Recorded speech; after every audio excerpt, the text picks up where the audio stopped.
Hello, friends. Welcome to Sunday Sprints. We are excited to have you guys here because we do have a visitor today. Hello.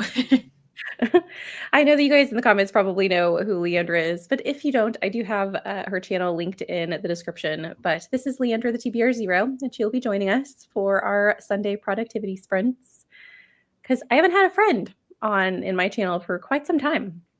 I've been I doing know. solo sprints, so which I don't mind, but I'm happy to have a friend. Yeah, I'm because I know that you do it every other Sunday. So I was like, well, sometimes I'm free. I can join, but and there's that kind of balance of we all have our own lives. We're all so busy. I think these days that it's really tough to have a million people on screen. But yeah, I was like, I'm free Sunday if you want a friend. And you did, which is great. So for those of you in the comments, let us know what you guys will be doing today. Are you going to be reading? Are you focusing on productivity? Are you just chilling? What's happening? For us, I did put the books that we are going to be reading up on the screen for you guys. I'm very excited about my two choices for today. I started both of them, and I guess I'm 50 pages into both of them too. That was not planned. But one of them is Isabella Nag and The Pot of Basil, which was a random find at Barnes & Noble a couple weeks ago. And so far, I'm really enjoying it. It's very fun. And then same thing, Dungeon Crawler Carl. I mean, everybody knows what this is, but it's a very popular read. But Apocalypse, we have a person who's trying to win the world dungeon after the apocalypse happens. It's a little bit of a game show. It's very fun as well. I guess I feel didn't like say what you're this was about. This is featuring Isabella Dag, who is in a village and she's very miserable. Like her whole existence is kind of drab. And there are some things going on in the town that things start to change. She starts to mess around with magic a little bit. And yeah, it's very fun. There's a lot of fantasy lore in this that I really enjoyed recently. But yeah, I'm excited about both. I think it'll be fun.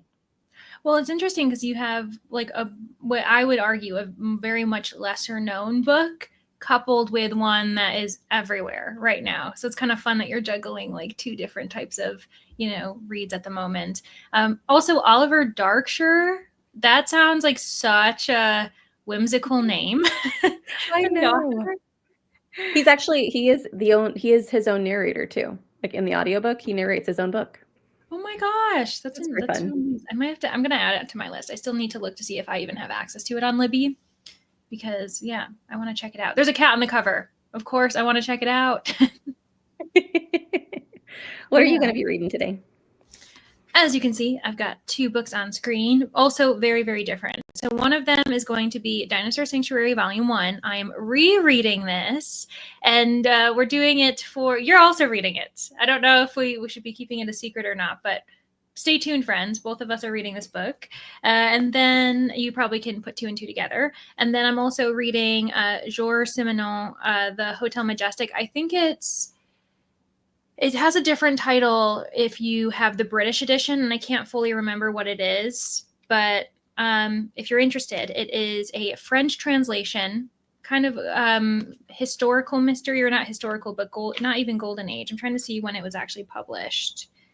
So first published in 1942. So yeah, Golden Age. So Golden Age, but French, which is quite interesting because that's not really expected. I feel like usually we're talking about the British or American varieties. And I'm reading this for She Done It Book Club. Should I have started this a long time ago? Yes. But here we are. I'm finally starting it today. Hey, as long as you've started it. Exactly. Let's see who is here. We have Tennille here. Hello, Tennille. And Julia. And Isra. Hello, everyone. And Emily is here. Working on Left of Forever and battling, oh no, a headache. I love this comment. Lorax Leandra. And actually, I am wearing last year's Amazing Readathon shirt. So yeah, and I've got the orange for the lore keepers where we're repping, and you've got the leaves around. You're a lore keeper. I am. Well, Emily, I hope your headache gets better. That's always a bummer. Nadim is here. Hello. Julia's at 67% of Gideon the Ninth, sitting with the kitties and coffee. I hope you're enjoying Gideon. Reading my tar book, hopefully finishing it today. It's A Box Full of Murders, a middle grade mystery. That sounds amazing. I love the title. Currently reading Bride by Allie Hazelwood. My first thing to do is knock 2 items off my to-do list and finish up Cabaret Macabre. Wonderful. Love a Tom Mead. Mm-hmm. The goal for the last 2 days of the month is to finish in progress books and tidy up some leftover manga and allocated time or manga I had allocated for tar. Oh my goodness. Yeah. Are those The the morning only 2 fuzzies. reads, Danny? So you're not going to finish them before the month, but those are the only 2 you're working on, right? That I can think of. The 2 books that I have on screen. Yeah. I also have Dinosaur Sanctuary. Yeah. I feel like there's something else I'm reading. I've DNF'd so many books in the last couple of days. Yeah, you have. I think maybe that is it. I will probably finish. I'm going to try and finish Isabella Nag for tar. That's going to be my leg 10. So that's what I'm hoping anyway. I definitely won't finish Dungeon Crawler Carl in that time because it's quite chunky. But yeah. Yeah. Only because I was thinking, I mean, there's one book that I've abandoned for quite some time, and you know the book, Danny. And so I don't. We'll see if I pick it back up. But like as far as active reads, I think I'm with Tennille where I could clean up the month because I've got these 2 books and I have the Case of the Missing Maid, and I think that these 3 I could finish. I say that, and tomorrow's the last day, isn't it? Yes. Or so because the first is that's on Tuesday. I might not. This is the closest I've been to tidying up the month, where I've entered a month completely, with no current reads. So I'm working on it too, Tennille. Rainy is here. Hello, friend. My library hold on Gallagher Dream Department Store came in today, a week or so early, but I'm sad my library doesn't have Dinosaur Sanctuary. Oh no, that is sad. Yeah, I'm glad that you'll have Delegate though. I don't think Dinosaur Sanctuary is one of the more common, manga series. I don't think it's as accessible, unfortunately. Yeah, I was surprised that my library had it. Actually, I've been surprised that my library they've been adding to their manga. I don't know if that's become like more popular in the area that I'm in, and so they're just adding to their shelves, but I've been impressed with how much I have been able to access. So I guess I could use Dinosaur Sanctuary to finish like 10. I didn't think about that. Oh my gosh, yeah, because it's shorter. Yeah. Short. Yeah, I mean, this has got to be shorter than most things. And you have it, so it's even more short. Yeah, I might just do that. So I'm finished. Congratulations! About to take a shower, prep batch filming TikToks, then hopefully finishing Victorian Psycho. Or Victorian Psycho Till Death. No, those are 2 books. Okay. Victorian I was like, that's a heck of a title if that's one full title. Yeah. Hello, Danielle. Already read about an hour and a half today of the mime order. Not sure what I'm going to do during sprints. Maybe read, maybe watch some YouTube. Both things fantastic. Hoping to finish Onibus for the Tensorit series. I don't know if I pronounced that right. Neon Yang. To boost my average page count for the month. Amazing. Love to see some chunkier books.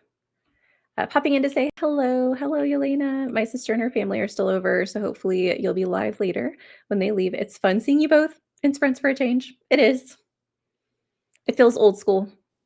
It does. It feels like we're kind of going back to our roots. I have several books I'm in the middle of due to tar. I'll finish in July. Lost World may also have to run into July, but I want to be done by the time I see the new movie Wednesday night. That's a good goal, Rainy. My Instagram has been blowing up with Jurassic Park things. I'm like, as I'm reading Dinosaur Sanctuary this morning, I went and scrolled for a little bit, and I kept getting dinosaur things, and I was like, "Is this because I'm reading Dinosaur Sanctuary?" And I was like, "Oh, no, the What's movie's happening? coming out." Good morning, Rita. How are you? I'm gonna skip people talking to each other. It comes out July 2nd, has Scarlett Johansson and Jonathan Bailey. Jurassic World, though, not Park, but still. Yeah, it's like Is this the continuation of the series with Chris Pratt, or is it completely pivoting? well, that's what I'm wondering if they're like how many more movies they're thinking about, because I mean, we have the original trilogy of Jurassic Park, and then now we had a trilogy for Jurassic World, and I'm wondering if it's like 3 now there's like a new era, but it's still called Jurassic World, isn't it? Like they didn't change then, so I guess I'm assuming it's part of a quartet now rather than being a trilogy. Yeah. Yeah. Popping by to Smoochie the Leggy. Happy sprinting. Just posting a schedule timer today, but saw you online. Oh, I'm glad you joined. So far behind on the new Jurassic Park, Jurassic World movies. Yeah, me too. All the new movies. Yeah. I don't think I've seen, I think I saw the first one with Chris Pratt in it, and the rest of them I haven't watched.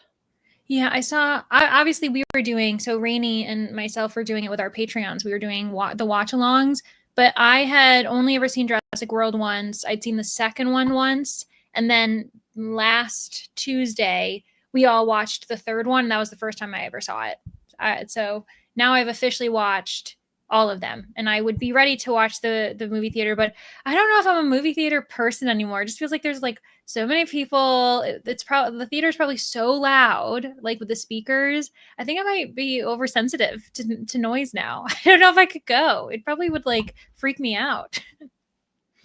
Yeah, the people would be the thing that bothers me the most. Although I don't know, I haven't been to the theater in a while. The loudness might bother me as well. Hold on a second. I had a tickle in my throat. But yeah, interesting. I don't think I would go and see it on opening weekend. It might be something I would wait until when it's almost done, and then you kind of have the theater kind of to yourself or just with a few people. Yeah.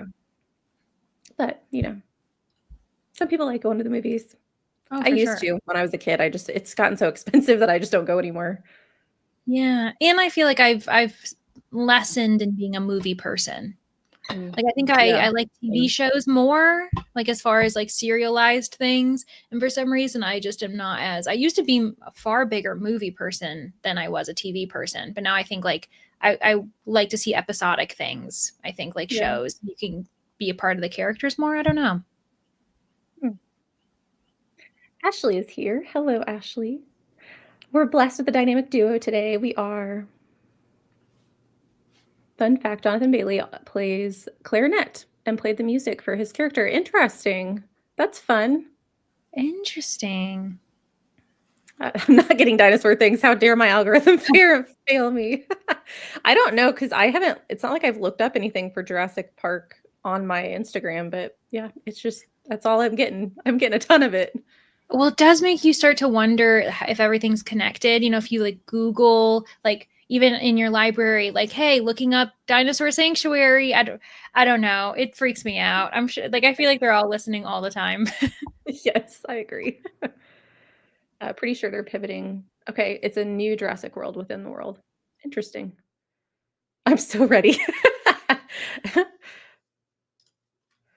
Our last time in our local theater was miserable. We've decided to put money in a better TV and speakers at home. Yeah. Kat is here. Hello, Kat. Used to go to the movies almost every weekend with friends in my 20s and my upper 40s. And I'm in my upper 40s, and the last movie I saw in theaters was Dune. Yeah, I think actually Dune. I think I saw one of the most recent Spider-Man films. We have a group of friends that like to go and see like all the different Spider-Man variations. I think that might be the last one that I've seen. But yeah, I don't go very much anymore. I used to, like when I was in high school, I mean, that was like the hangout spot. So like we would go and see movies at least once a weekend. I also worked at the movie theater, so we got to go for free, but like Oh, cool. You worked at a movie theater? That was one of the big perks was you got to see there were a couple of I think we could do 2 movies a month where we could bring guests for free. We were able to see whatever we wanted for free. And then we were able to go to midnight screenings, which was fun. Yeah. I think the last movie I saw, yeah, it's going to sound really weird, but it was when I was doing my Fulbright in Belgium, and there was someone in my cohort who was in the same city as me, and we would go to we would do events together because we're literally the only people we know beyond our colleagues. And we went to the movies, and it's going to sound really sad because it's not that exciting of a movie. We went to see the one where is it Jason Momoa who's like the merman? That's the movie I saw. I think that might have been the last one I saw in movies. That kind of sounds sad. I mean, it was fun, but it wasn't anything iconic. Aquaman. I remember that movie. That's what it is. Yeah, Aquaman. If I go to the movies, it's cheap night, half price or less, and 3 weeks in. Yeah, fewer people. We do have like a smaller theater close to our town that is better as far as I think the seats are more spaced out. They don't show as many movies, and so I do think you're more, and I think it's cheaper.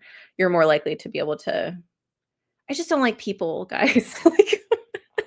Because when I go and I pay for something, I want to be able to enjoy it. And inevitably, if I go during a busy night, there's someone annoying in the theater. Yeah, yeah. I feel like you just can't trust how other people are going to act. And you're always like, something's going to happen where I'm like, well, that was annoying, or Yep. some inconvenience, which is just, I probably see new movies in theaters one time every 4 years. Yeah. Mm-hmm. Hello, Julie. Started too many books, so I have no clue what I'm reading. Well, if you have options, we can help you choose. The last movie I watched in theaters was Inside Out 2. That is a movie I wouldn't see in theaters because I'd probably cry.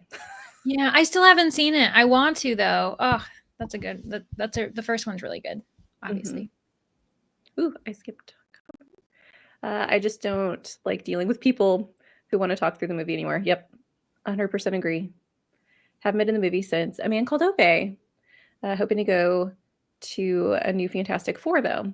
Ooh, I forgot about that one. I do want to see that movie. 1,000% I don't like people. There's a smaller theater nearby, and they do a movie a month where you have no idea in advance what movie it is. So you're just going in completely blind. That's fun, but I would also hate that. Yeah, I would want like few hints. You know how they say Yes. blind date with a book, where you get like 3 different details maybe, and then you can be like, do I want to take a chance? Or Right. is it like, okay, no, never mind. My bestie and I always go and see movies at the first showing. So there's barely anyone. First morning showing. So there's barely anyone around. Yeah, morning showings typically do have less people in them, for sure. Sometimes it's great as you get hidden gems. Sometimes it's interesting. Yeah, I can imagine. Went to see Wicked, but on half price night. I only go once or twice a year. Yeah. It's just, it's too expensive. But yeah. We have an old school movie theater in town that shows classics. That's fun. Actually, that is the last movie I saw in theaters was I got to see Back to the Future. One of my friends, his 50th birthday, his wife rented out a movie theater and they will play old movies. I shouldn't call that a classic, although I think it's a classic. But yeah, like modern classic or right. yeah. But yeah, that's his all-time favorite movie. And so she rented out a theater and all of his friends came to watch Back to the Future with him in theaters. So that was so very fun. Cute. And because it's like, I feel like that's not like, probably a lot of people have seen it. So if there's also, it's not that big of a deal. And that just sounds really fun. I love that. It was also, I was visiting a friend in Detroit one time, and wherever we were, it was like a classic theater that was turned into a movie theater. So like I think sometimes they probably do performances as well, like plays. And so it was like a balcony where we were sitting, and it you were looking down at the stage and everything. And I was like, this is a cool way to kind of have the movie, but it feels a bit more regal. Like it was it felt like we were going to the theater, the theater with like a capital T. It was fun. Please choose for me. My options are Encrypted 7, Netherford Hall, or Dalgety Department Store. I mean, I know what my vote is. Yeah, same vote. Go for number 3. Delegate Dream Department Store. I think you're really going to like it, Julie. Mm-hmm. Back to the Future is a classic. I'm glad you agree, Emily. When I said that, I was like, I don't know if people are going to agree with that statement, but I think it's a classic. How much are movie tickets in your parts of the U.S.? Here it's $13 full price and $6.50 or $5 on a cheap night. Oh, since I haven't gone in so long, I don't know that I know exactly. I feel like the last time I went, they were $15. And then I think the matinee was $8. Like the morning tickets are always cheaper. It probably depends where you are, like, you know, like Yeah. in the United States, but I feel like 15 sounds about right. And then more so, it's also like if you want any food or drinks, those are heavily expensive. Like you could be like you might as you're spending the same amount as if you go to like a pretty nice restaurant, I would say. I feel like for like a meal versus watching it, I think. Yeah. It's about the same here for me, but I have seen tickets as high as $20 on premiere nights. Yeah, absolutely. Mm-hmm. Hello, Ro. Trying to finish my book today as I borrowed it from a friend who I'm seeing tomorrow and I want to give it back. Well, we are here to help you. We're actually going to go on a sprint really, really quick. We're really close to the end of the comments. I saw it in theaters when it first came out. That's so fun. I think he had as well, and so he was very excited to be able to see it again with like all of his friends. Liking Burying Our Bones in the Midnight Soil. Oh, I want to read that so bad. Miss the days when movies were under $10. Yes, me too. I think it's $19 in the city here, but anywhere in the capital, it's cheaper. Snacks are insane. Yep, I have food sensitivities, so that saves me money. That's on looking on the bright side, Tennille. I shall go with Alga for now, and maybe sprinkle in Netherford. Thanks, friends. Yeah, I hope you like it. Well, with that, friends, we are at the end of the comments. I am going to switch our graphics. So we're going to go to this screen and then this overlay. Look at us. And we are going to go on an hour sprint. I hope you guys can go and be productive, do whatever you need to do, get yourself a snack, hydrate, and we'll see you guys in an hour.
Hello, friends. Welcome back from our first sprint.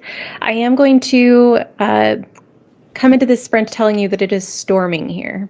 So if I lose power, that's what happened. Okay. just wanted to give you a heads up. It's been I thought it was going to be done by the time we got on sprints today because it started storming around 6:30 in the morning and it was only supposed to last like 30 minutes. So I was like, it'll be fine. And then it just came back. So I was like, well, Maybe not. I do want to just go through a couple of comments because we had a couple of people join us. Sarah joined. Hello, Sarah. Hope you're enjoying both of your reads. Lucina also popped in. Hello. Working around the house today. You have to go vote. Absolutely understand that. And then catching up on the first chatty bit. And yeah, it's especially during the pandemic. I don't think we went at all. So yeah. Jen is also here. Hello, Jen. And it does make sense to not have, like, if you move to an area that doesn't have a theater, it makes it more difficult because it's even more expensive then to get there. So totally get that. And Brooklyn also joined us. Hello, Brooklyn. Haven't seen you both in so long. Hope you're doing well. Yeah, I hope you are too. Yeah, also congratulations. Brooklyn got married. Yay, congrats. That's so exciting. Yeah, I haven't seen you in forever. We need to catch up. And then I believe we lost Julia to go out for a little drive in a sports car, which sounds lovely. So I hope you have fun. I'm sure that you're gone by now. And then Jen also commented on me not liking people. I just love the way you said it. You're like, I just don't like people. That's it. What did you get up to in that sprint?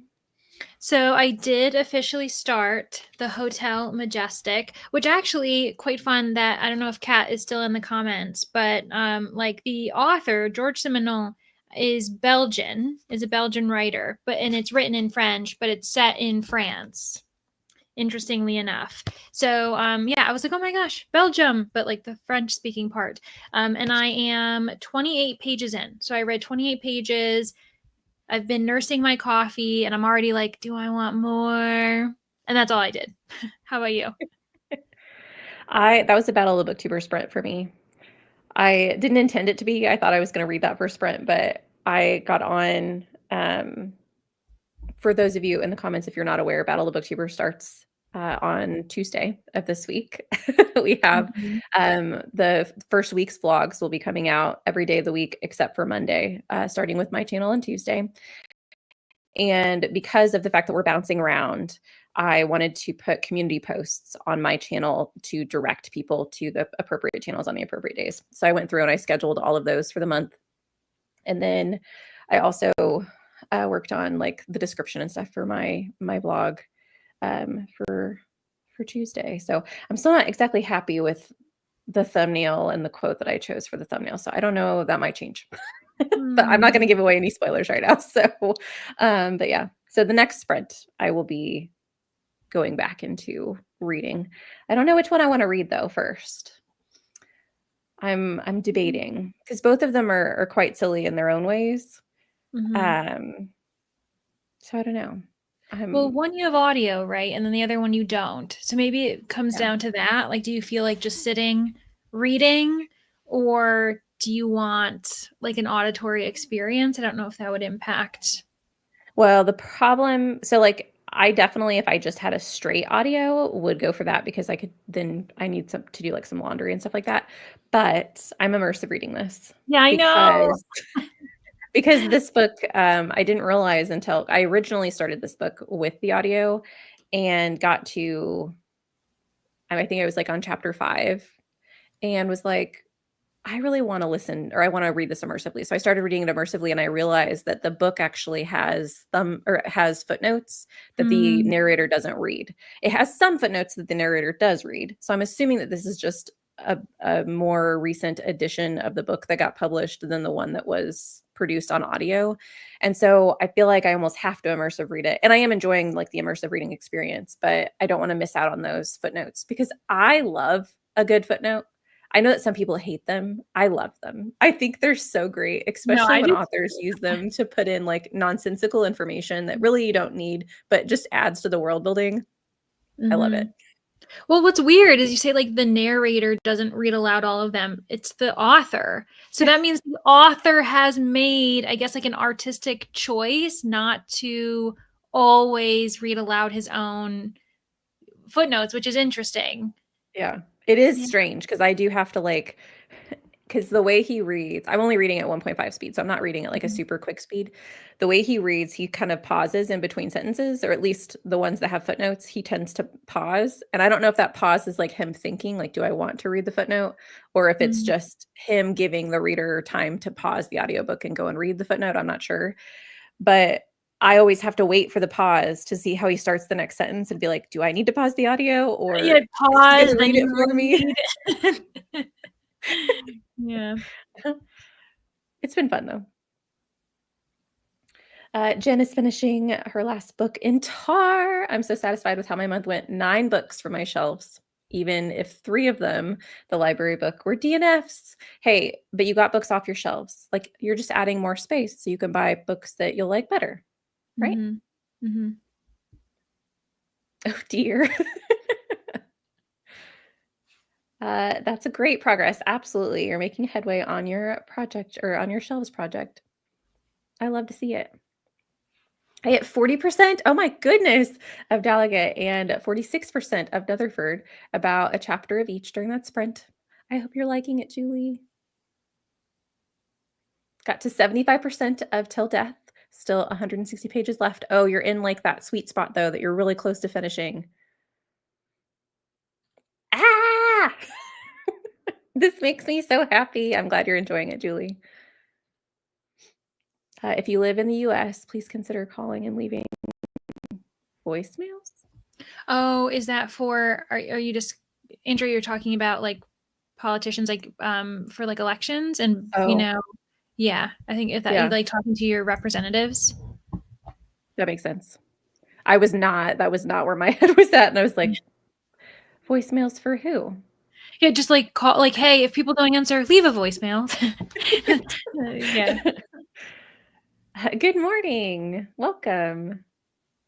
I took a shower, trimmed my hair, and had a very late breakfast. Finished Cabaret Macabre. Wonderful. That's a very productive sprint, Danielle. Mhm. Stay safe. I just joined. I'm starting Mint Condition Murder by Adams and Riggs. I love that title. Me too. Got to 63% of my book. Love how fast middle grades read. Oh, yes, absolutely. Congrats. Yes. I think that this is great news, Jen.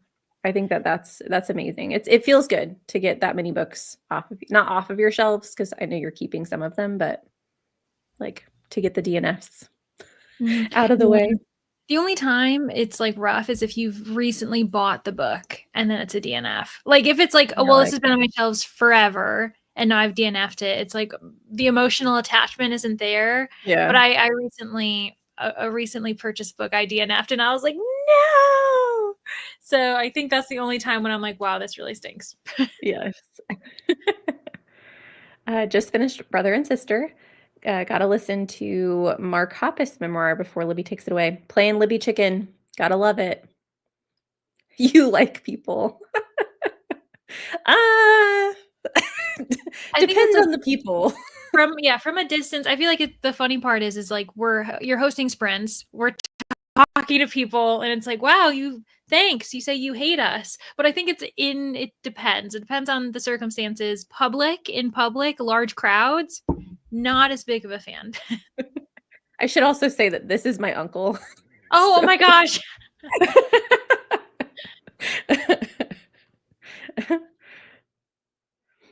I have how do you pronounce his last name again? Simonon?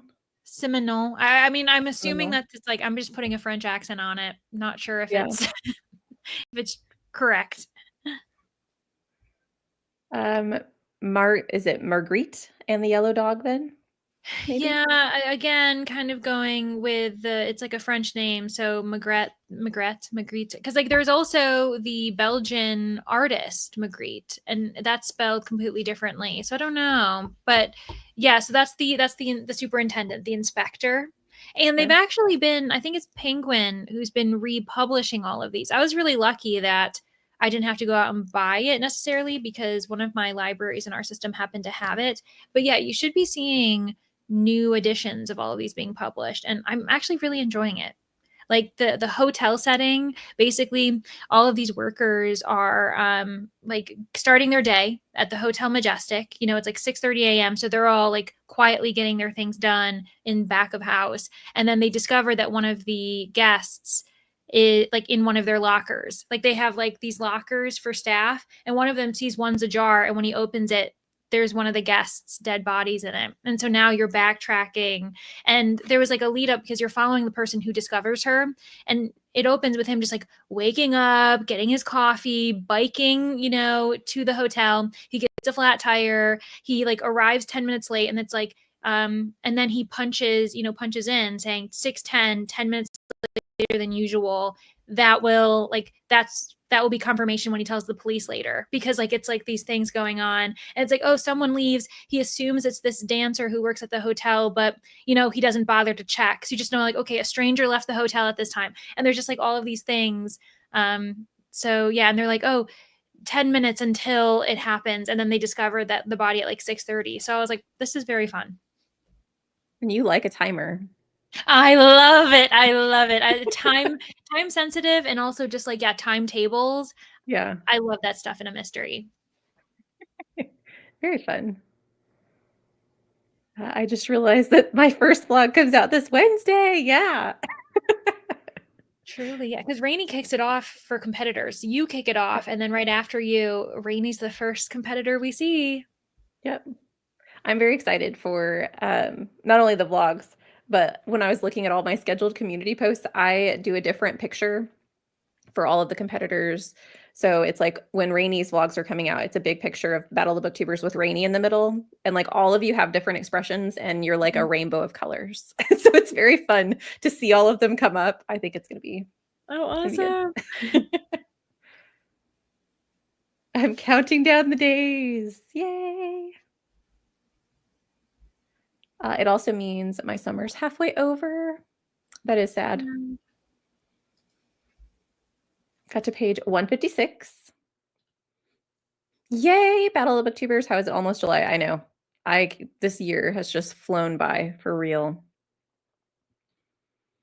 I am too, Ashley. I think it's going to be so fun. I'm excited for you guys to see what all of the competitors have done, because it's truly like, it's fantastic. It's so much entertainment. Got in 30 more pages of Barrier Bones in the Midnight Soil, currently on 352. Oh, I'm so jealous. I want to read that book so bad.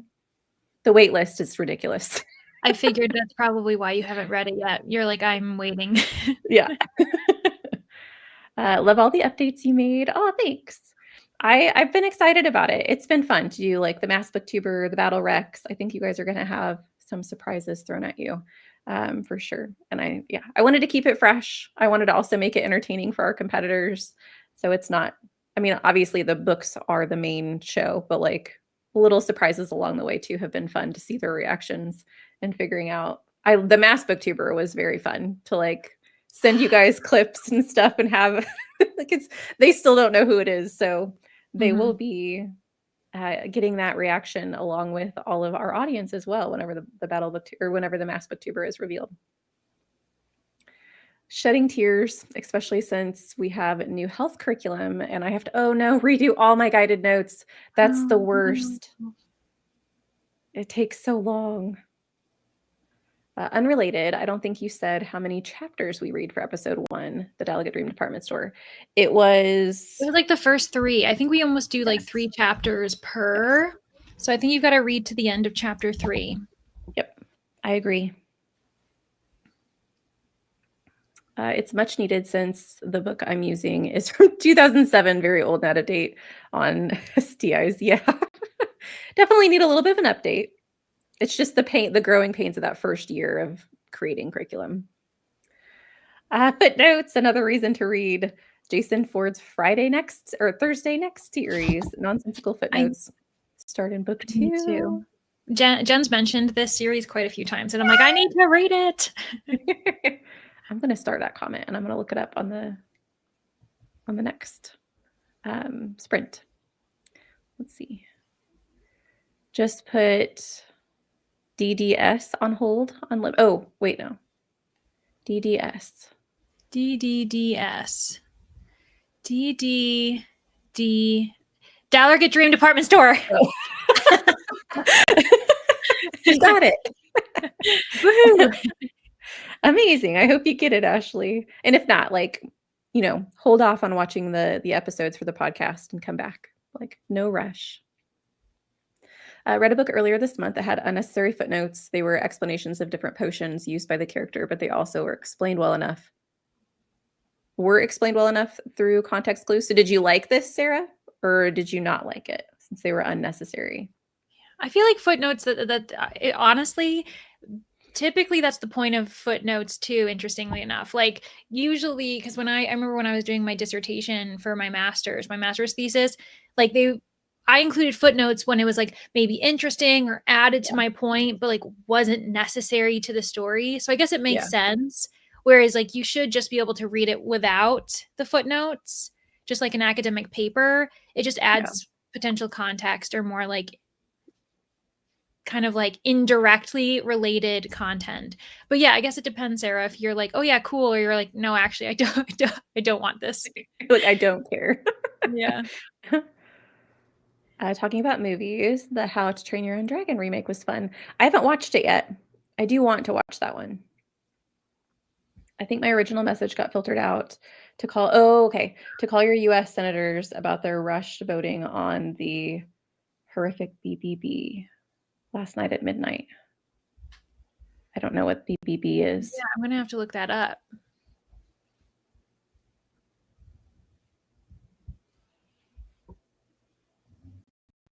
I'm gonna keep moving, but yeah. I'll start that and I'll take a peek during the sprint. It says Big Beautiful Bill. I don't know. That's what Tennille just typed. So yeah, you keep going. I'm gonna look it up. Okay. Was it The Devils? I don't know what the question was pertaining to Tennille. The Devils by Joe Abercrombie is definitely one I want to get to. I just haven't read it yet. She was saying because I ended up that was a recent purchase for me. The Devils. I got it in Aardvark. No, it wasn't. And this vlog isn't going to come out, so it doesn't really matter. I'm readjusting. I was doing it for a vlog, and then I was like, I didn't have fun with this. I'm going to scrap it before it even gets started. It was Death of the Author. I DNF'd it. Yeah. I made it to 51% for Amazing Readathon, and then I DNF'd because it was starting to feel like a 2-star read, and I was like, what am I doing? So, yeah, sad days. The really pretty book. Oh, well. But I have it on Tango if people want to buy it. If you want to buy it from me. But yeah, not for me. I pulled out a bunch of short books I wasn't sure I wanted to keep before TAR, and a bunch of them I either read or DNF'd. Getting through them feels good. Absolutely. Some progress, for sure. Left a message for my congressman last night. It was first time, and it was easy. The phone prompts you for everything. Amazing. I love to see that. In other news, just got a notification that the first 2 volumes of Dino Sanctuary are ready. Woo-woo! Love this. Will you be reading Alchemized and Rose in Chains? I do not know these titles, Ro, but I'll look them up. The first and most chaotic competitor. Absolutely, Rainy. You're living up to the wildcard name for sure. It's so easy to use. Love that. We love to see that, Andrea. I own Bury Your Bones, but I'm hesitant, even though apparently it's toxic lesbian vampires. I haven't liked a lot of E. Schwab. I think it just depends. I've liked all of the V. Schwabs that I've read, but there are some that I've liked less. I've definitely given her some 3-star reads. So there are some that, like Gallant, I wasn't as big of a fan of, but I absolutely loved Addie LaRue. So it just depends. So I am a little nervous, but I still really want to read it. I've heard that the Mass Booktuber's voice before, I think. Heard that so Tennille says that she's heard the Mass Booktuber's voice before. Oh, okay. Like, so You just like don't she know who kind it of is yet? I I'll put it I have thoughts. I have a prediction, and I'm gonna go wacky and say that I think that the mass book tour we saw is not the person. That it's a puppet, that they have had a friend or a family member pose for them. That's what I'm guessing. If this is mass booktuber, if that person wearing that mask, I don't know who they are. I've never met them in my life, so I'm thinking that might be what happened, but we'll see. I am saying nothing. Conspiracy theories galore. Like, I don't think that that's the person. Good morning, Taya. Welcome. Sorry, I didn't feel like typing that all out. No worries. Can't find Dino Sanctuary in any of my libraries. Oh no. Yeah, I don't This think is it's sad. as I think it's becoming more widely accessible, but I don't think it's majorly accessible. And yes, thank you for the info, Tennille. Yeah, there's a lot more info in the comments that people are giving, but it looks like one of the major things too is says that it's cutting a significant amount of federal Medicaid funding, food assistance at risk. Like, there's like a bunch of things that are really like horrific. Oh, I was gonna. Yeah, 1,000 pages that they're voting on, most of it, but most have not read all of it.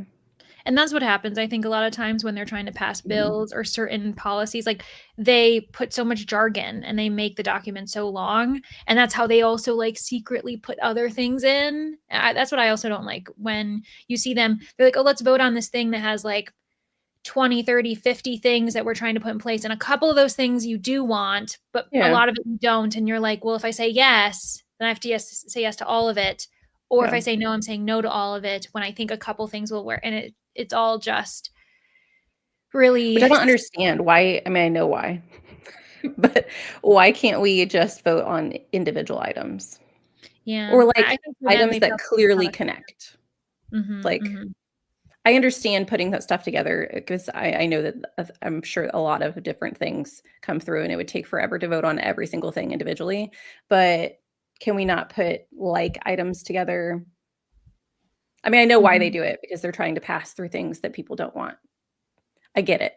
But yes, so absolutely go and read through. I lost my comment where I Yeah, it's like, was. it's I think contact your representatives and leave voicemails is what Andrea was saying. Yeah. Mm. I kept getting mad at myself for reading them because I already knew the information, but then my eye would wander to them and I would gaslight myself with that new information and needed to read it. Mm. This is about the footnotes. So they're gutting Medicaid, putting public lands up for sale. I've heard about the public Yeah. lands and other horrible things. Mhm. I did see that being discussed too.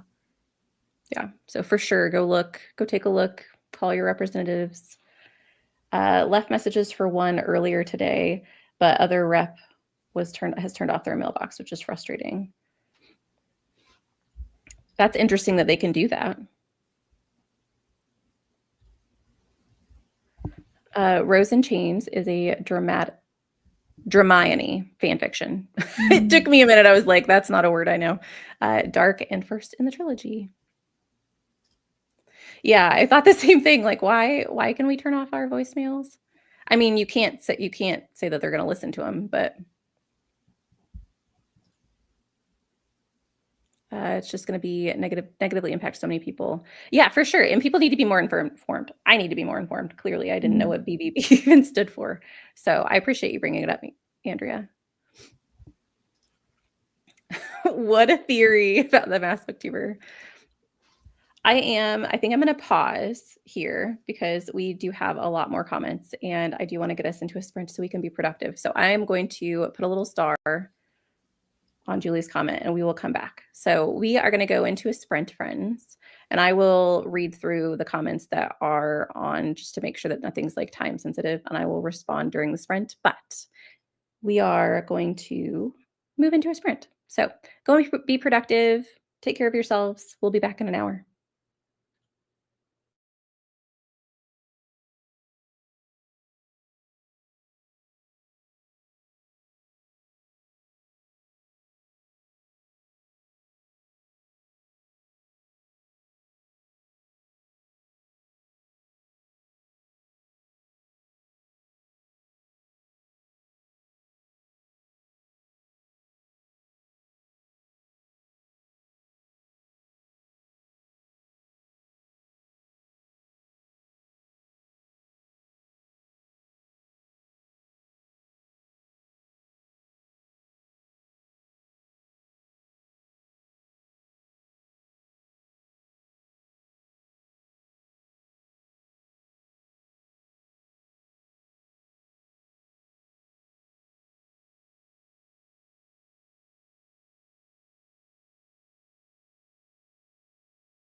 Hello, friends.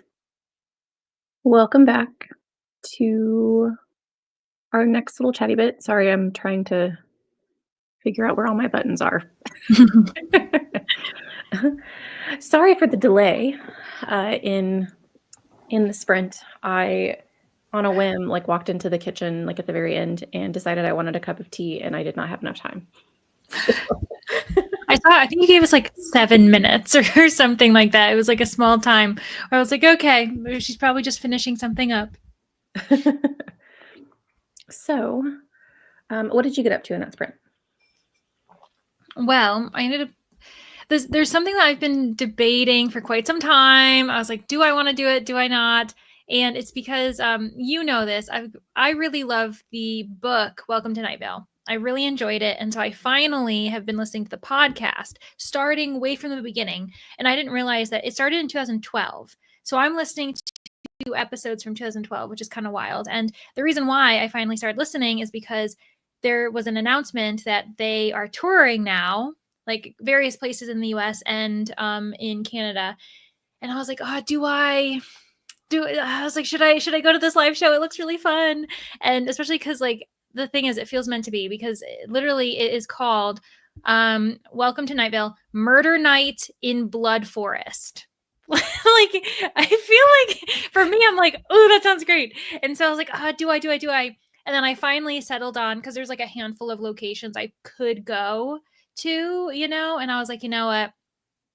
I'm gonna choose one of these dates. I'm gonna buy a ticket. And I did. So I'm gonna go. Yahoo! And not anytime soon, but I'm gonna go, which I'm very excited about.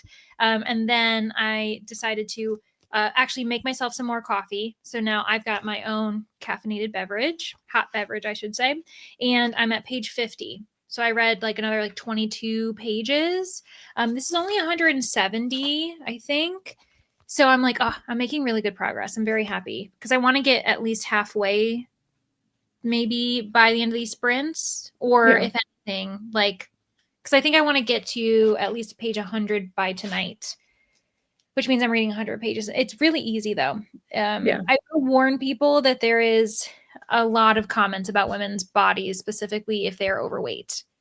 So discussing women as being fat. And it doesn't go much further, but it just keeps being mentioned. And I'm like, why?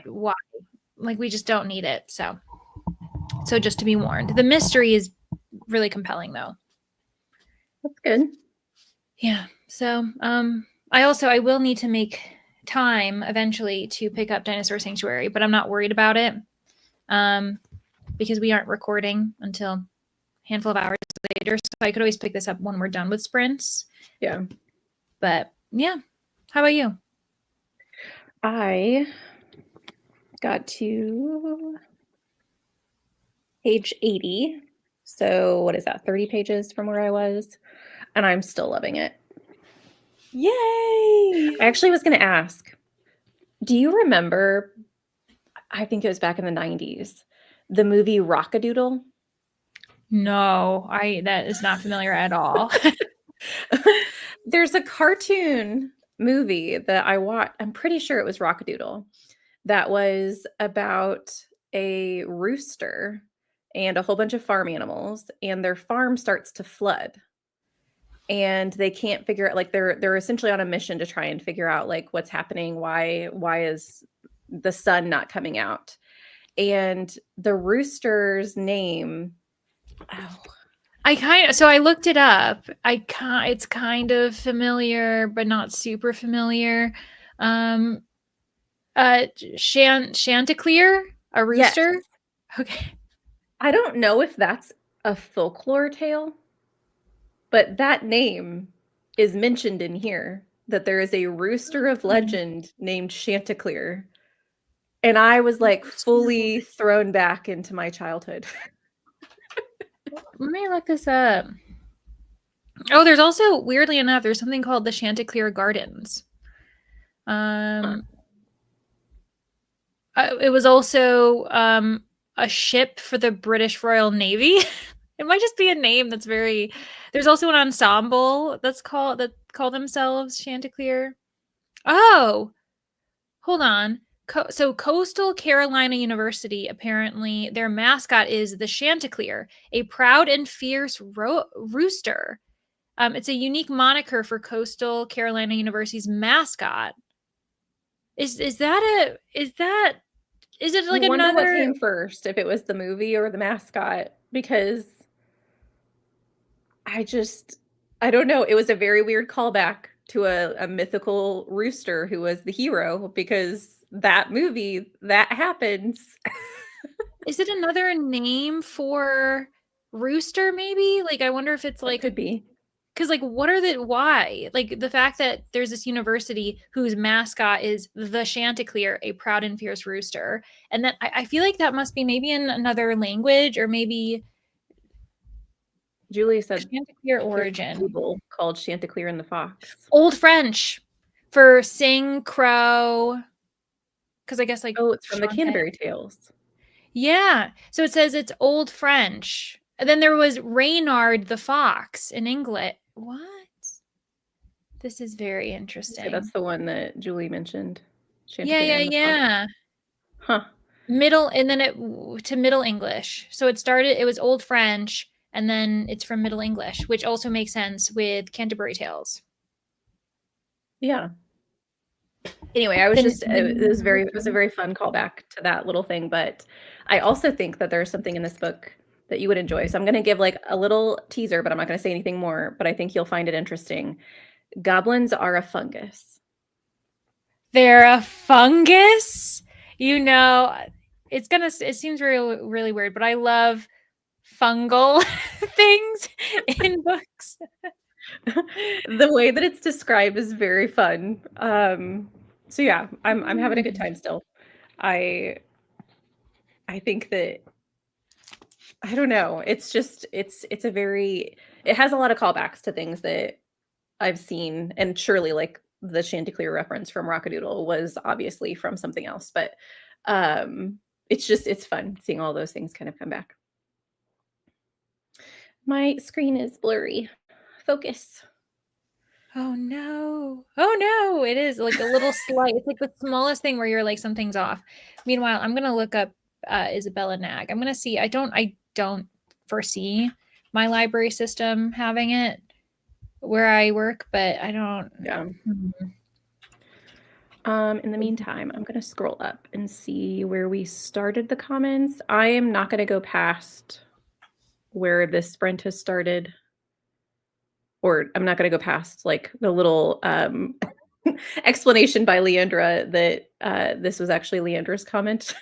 Yeah, all of those comments were me. I completely forgot that I'm like, oh, we share an account, so No worries. So Ashley, I can't even watch or read the news anymore because it just makes me angry. It doesn't help that I live in Alberta. Any Canadians here know what that means. And then I know that Ashley and Tennille had like a little correspondence about living in Alberta. And then Rachel joined. Hello, Rachel. Welcome. Anne also joined. Hello, Anne.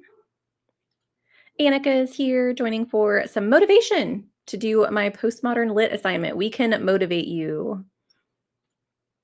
Back from voting. Yay. Now going to make my lunch. I'll probably miss the next chatty bit. Hey, no worries. You can always rewatch. Hope everyone had a productive sprint.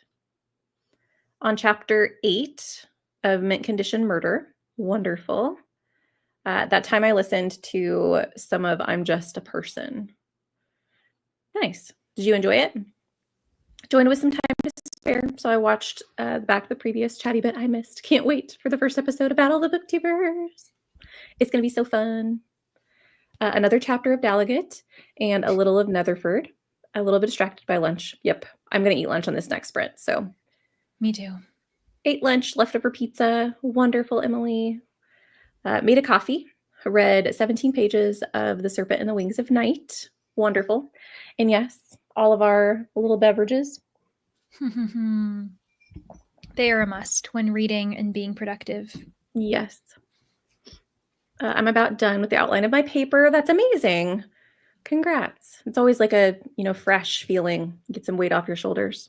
Mm-hmm. Made it to 75% of Sunbringer. Amazing, Hillary. Saw Welcome to the Night Vale live several years ago. It was fantastic. I'm so excited. I've had such a good time with like the first season, and I'm like, oh my gosh, it's just really fun. If anyone's interested, I think I was telling Danny about how their segments are so kind of goofy and fun, and actually one of them I was like they do and now for the weather, and there's like just a random music like where you listen to a song, and I was telling Danny that one of them happened to be a Dutch artist, and I was like, wait a second. So they just branch out, and I was like, this was again from 2012. So they were already experimenting and doing these fun things. So it's been really fun. Yeah, that's awesome. Mm-hmm. Just bought Welcome to Night Vale last week. Will probably be my first read after Tar. That's amazing. You like it? It's fun.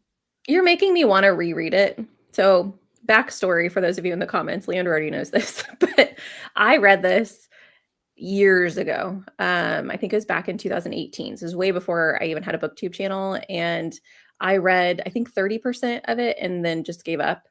I was reading it on our trip to Italy. And I was reading it on the plane. And so I don't know if that was part of it or if like it just didn't vibe with me. But I'm pretty sure this was a book that you were going to recommend to me on the first season or the first round of Battle of the Booktubers. Yeah. Speaking of Battle of the Booktuber, it was my second choice.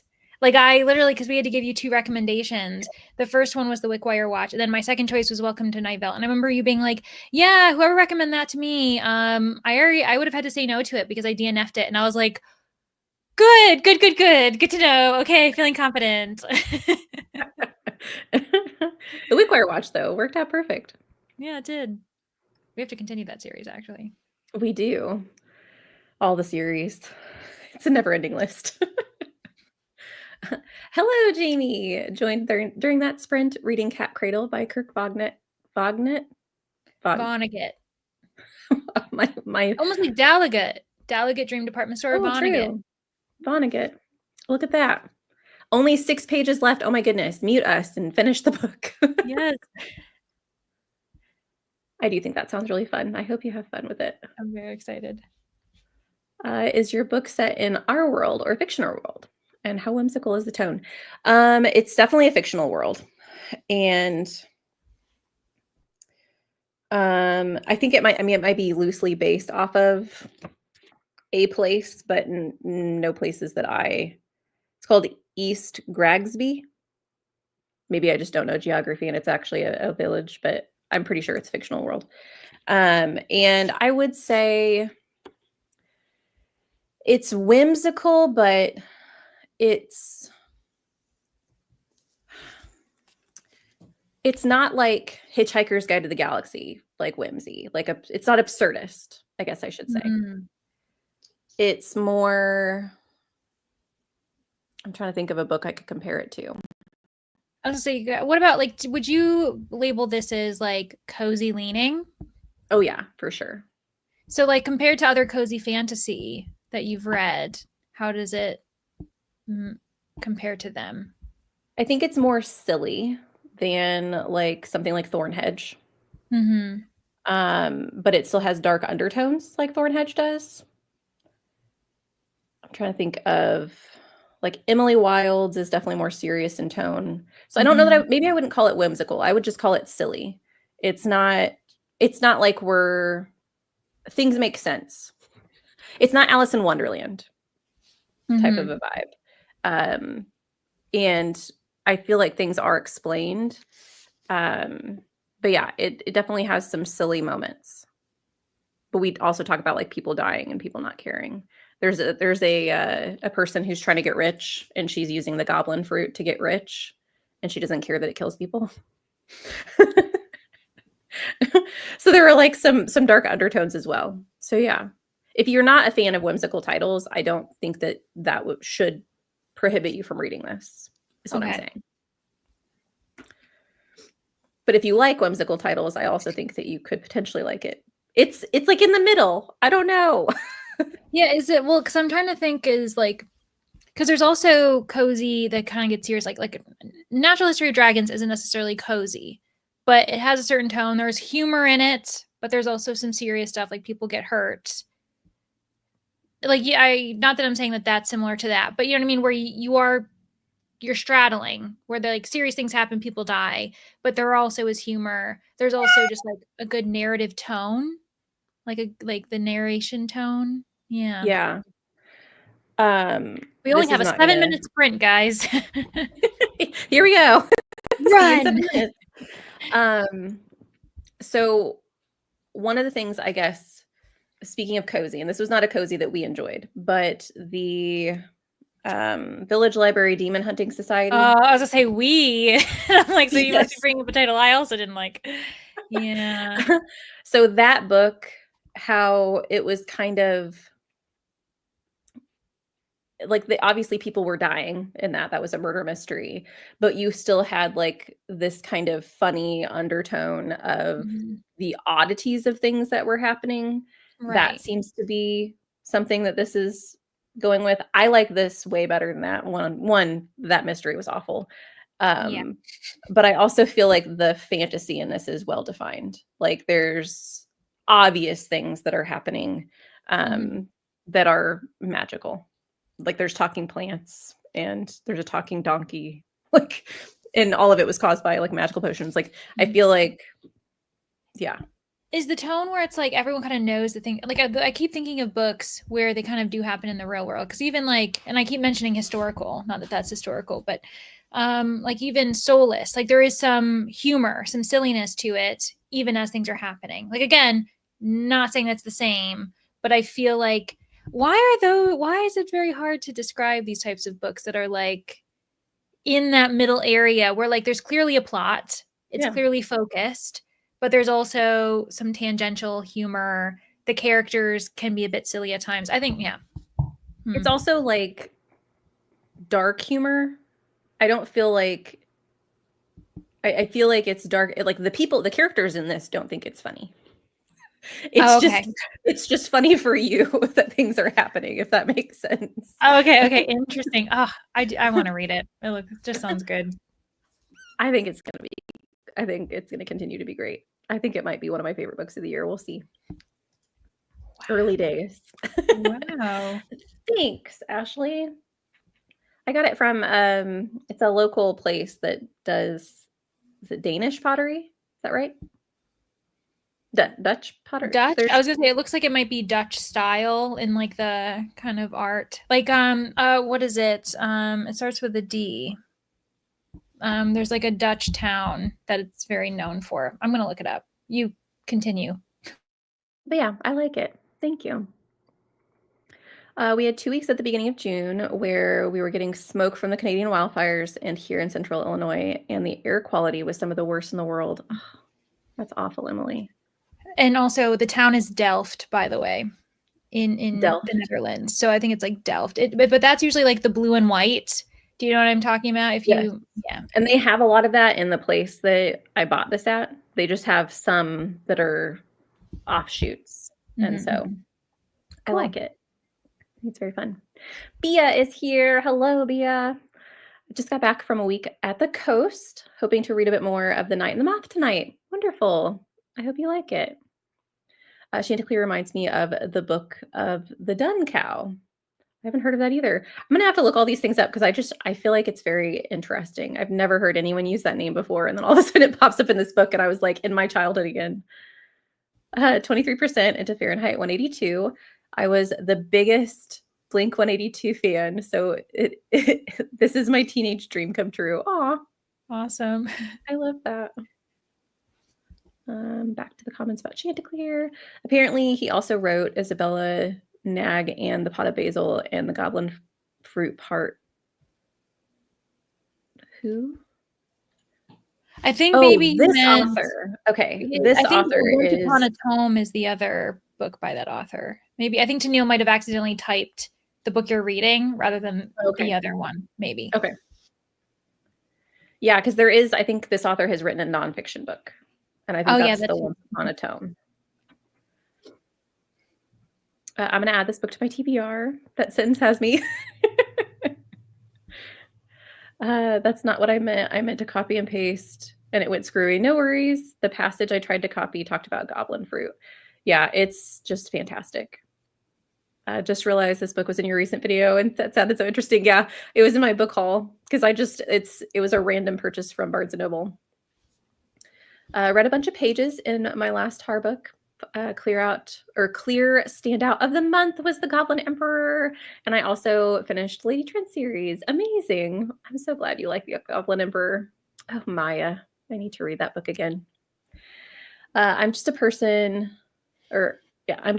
is a Tig Notorio memoir. It's quite heavy so far, but also comedian memoirs make hard stuff more palatable. Yes. Oh, I yeah. absolutely Okay. loved Born a Crime by Trevor Noah. And I found that because he's a comedian. It definitely, like, he covers some very hard topics, but they were like masterful storytellers. Had to adult during this last sprint to do laundry, fold clothes, so I only got a few pages in. Next sprint, I'm 100% reading. You will. Now I want a cup of my own. Go make one. Go make one, friend. I recommend. I'm going to use the next sprint to organize more of my own read along. Ooh, what are you reading along? I need to go check it out. I want to do in July of Daniel L. Jensen's books because the last book in the Dark Shore series is coming out in August. That's amazing.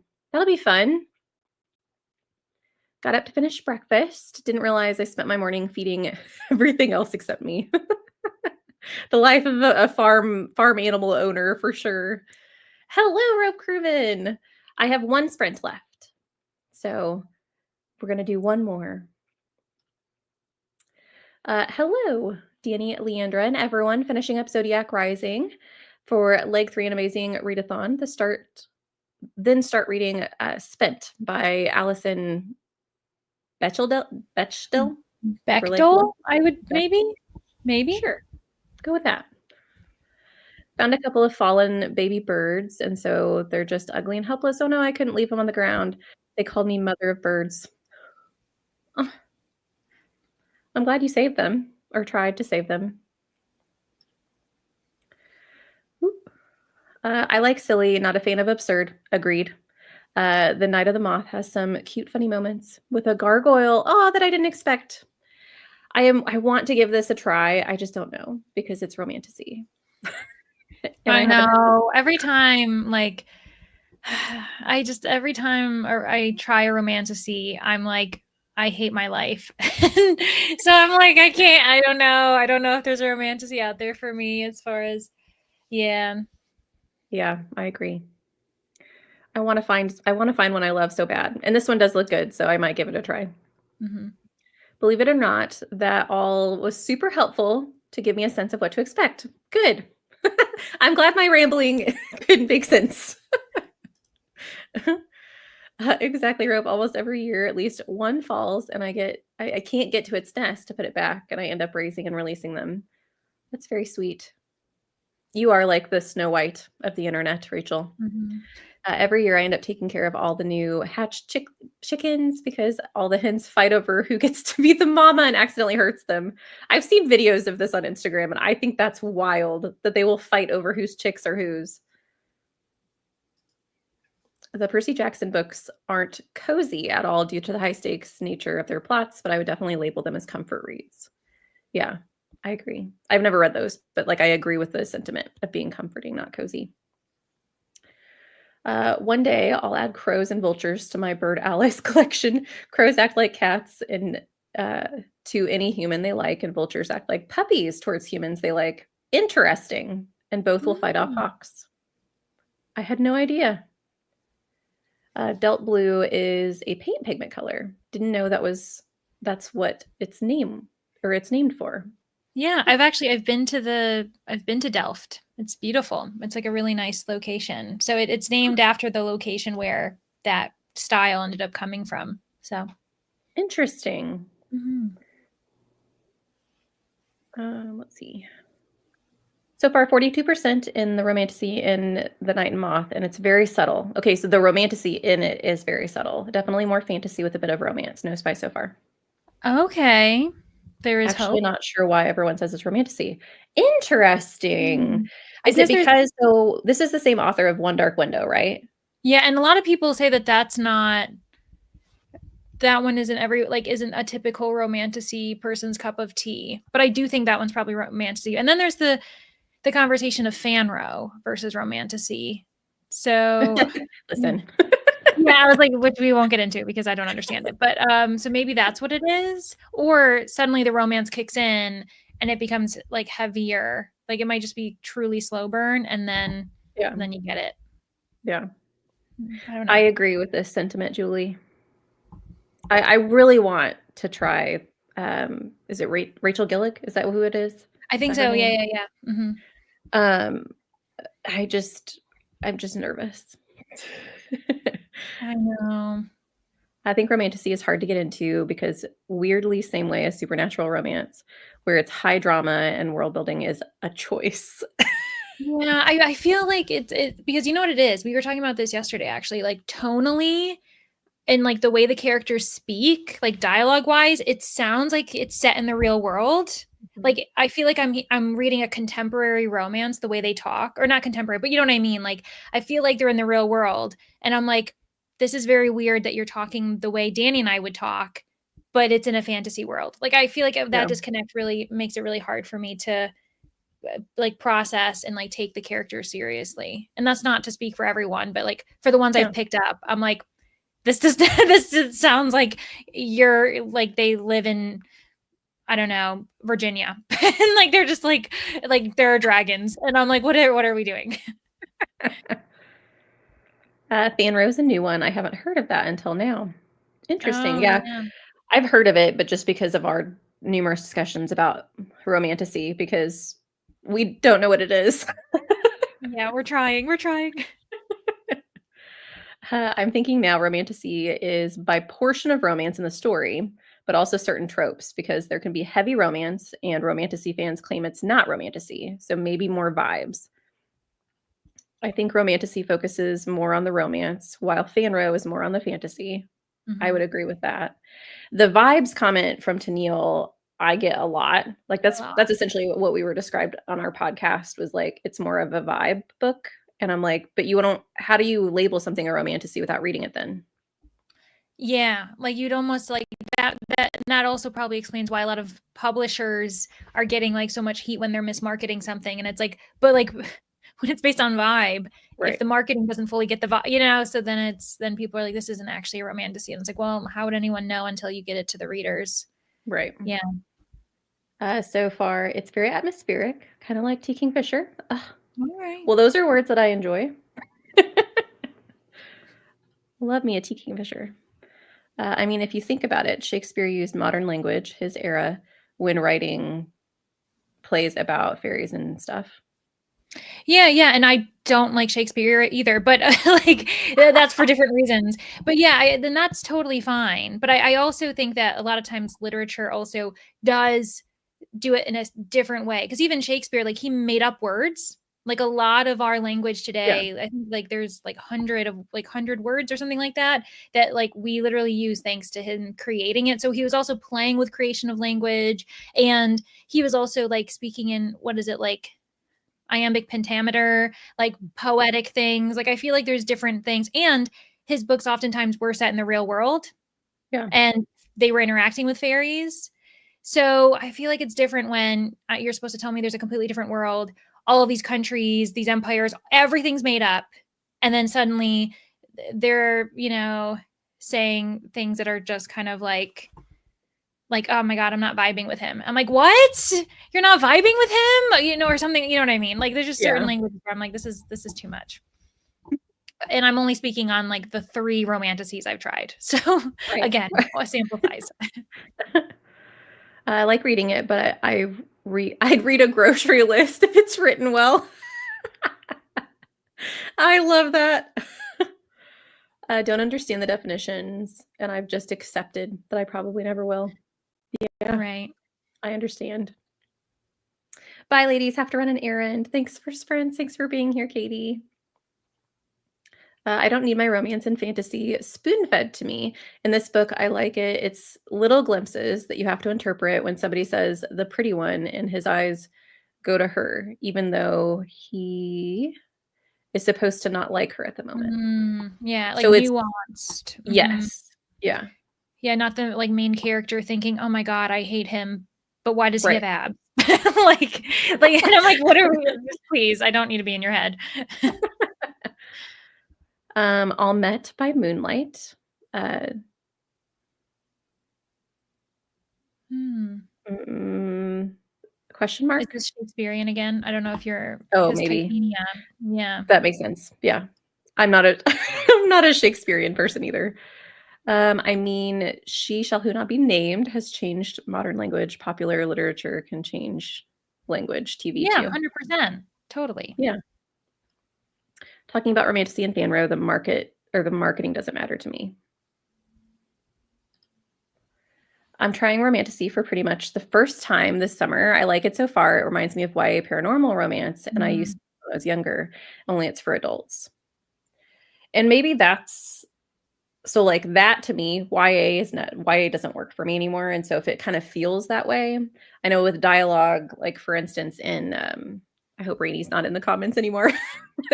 When the moon hatched, the dialogue in that book I just thought was absolutely atrocious. Not that like YA paranormal romance is atrocious. That's not what I'm saying. But like YA books, the reason I don't like YA for a lot of reasons is the dialogue to me seems very young, and I feel that way for a lot of romantasy stories as well, and that gets me. Like the dialogue between the characters gets me because that's supposed to be like the main part of the story, right? Is the romance between them, the engagement between the two characters, and if I'm not enjoying the dialogue, then Mhm. I shouldn't enjoy the story, And a essentially. lot of the popular romantasies that we're seeing nowadays, like, they're all 20 to 24 years old.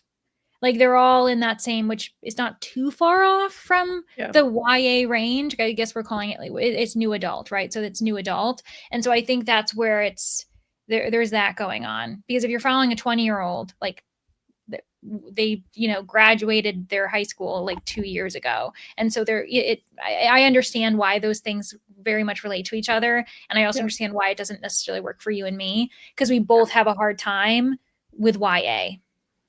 Yeah.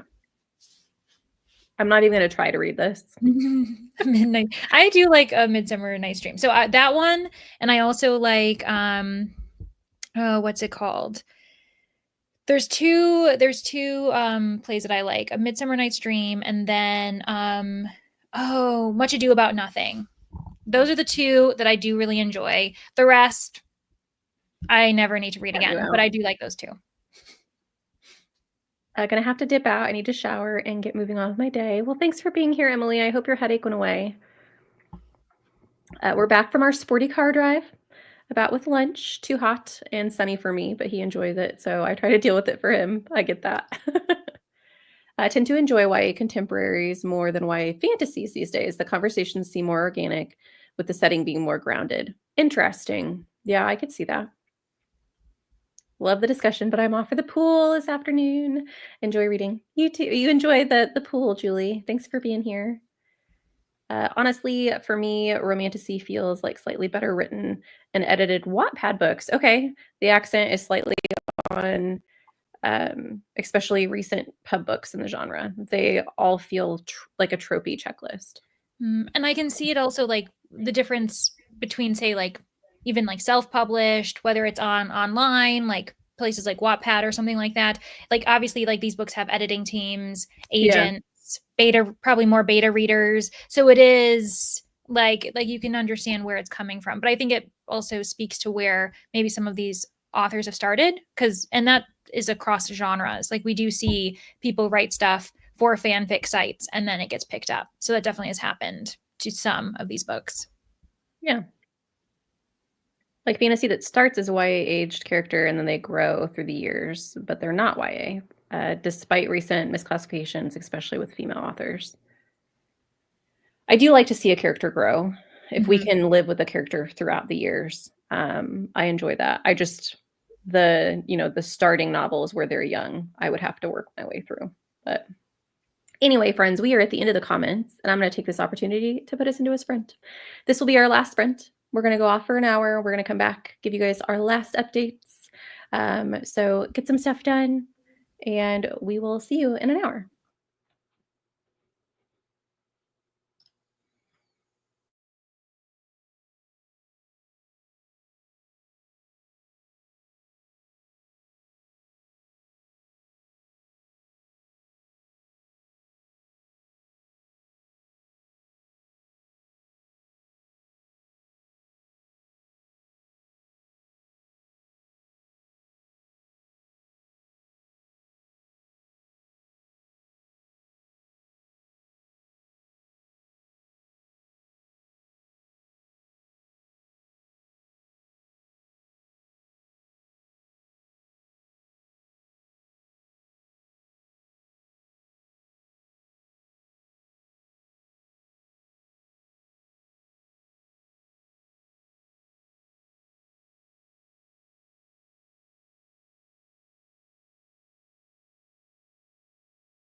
Hello, welcome back from our last sprint. Let us know how you guys did in the comments. Leandra, what did you get up to? I ended up getting to page 62. So I read 62 pages today in this, feeling pretty good. So I have like Nice. about 110 left. Are Then you still liking it? yeah, I am. I'm still fascinated other than the yeah, like there's elements obviously that have not aged well, even though we still see them today. So the idea of them aging well is like, well, I'm seeing books in like 2025 with these, issues.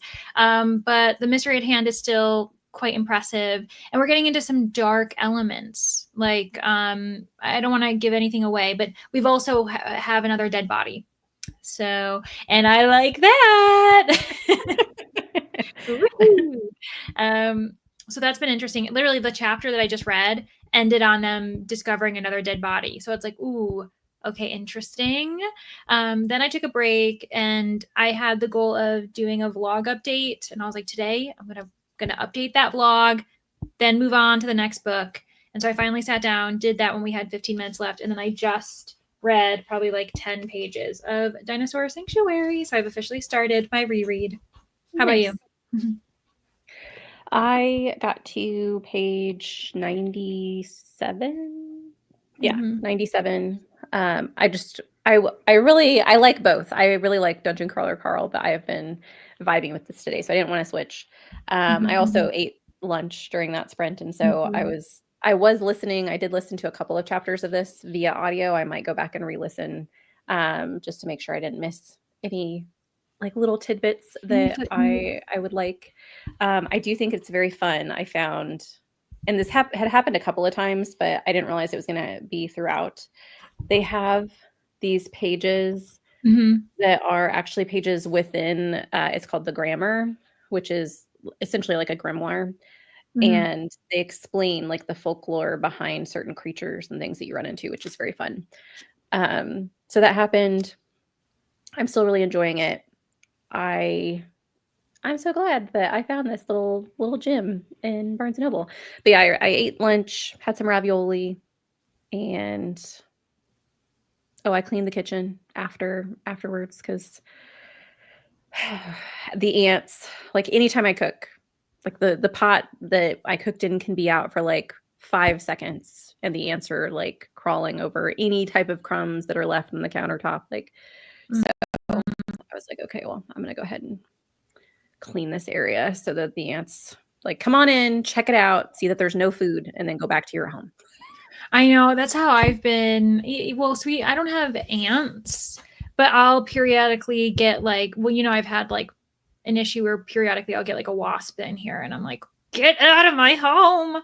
But lately I've noticed like a spider or two, and I'm like, what are you doing in here? I'm like, what is going on? So it's just, it's summer, bugs, they get in, it happens, but yeah, it is also still raining here. So something that was supposed to be like a really quick morning shower has turned into intermittent thunderstorms all day long, which I'm game. I hope that it continues because I'm going to continue vibing with my books. very cozy. Yeah, I do hope it pauses for our recording of our podcast so we don't have thunder in the background. But yes, we don't have to, and also just worry about like suddenly losing power mid-recording. Yeah. It does seem to be like calming down throughout the day. So like we'll have like a push of really loud thunder, and then there'll just be like tricklings of rain for 30 minutes, and then it'll go away, and then it comes back, and you have like a little push of thunder, and then once again it trails off. So hopefully, sorry, my husband just came in and distracted me. I don't know if you heard Andy meowing in the background. Andy is hungry, and he thinks that since I ate, he should get to eat. And that's not the way that it works. Anyway, let me see if I can find. You'll see a few comments from you that are me. Okay. And I did label them.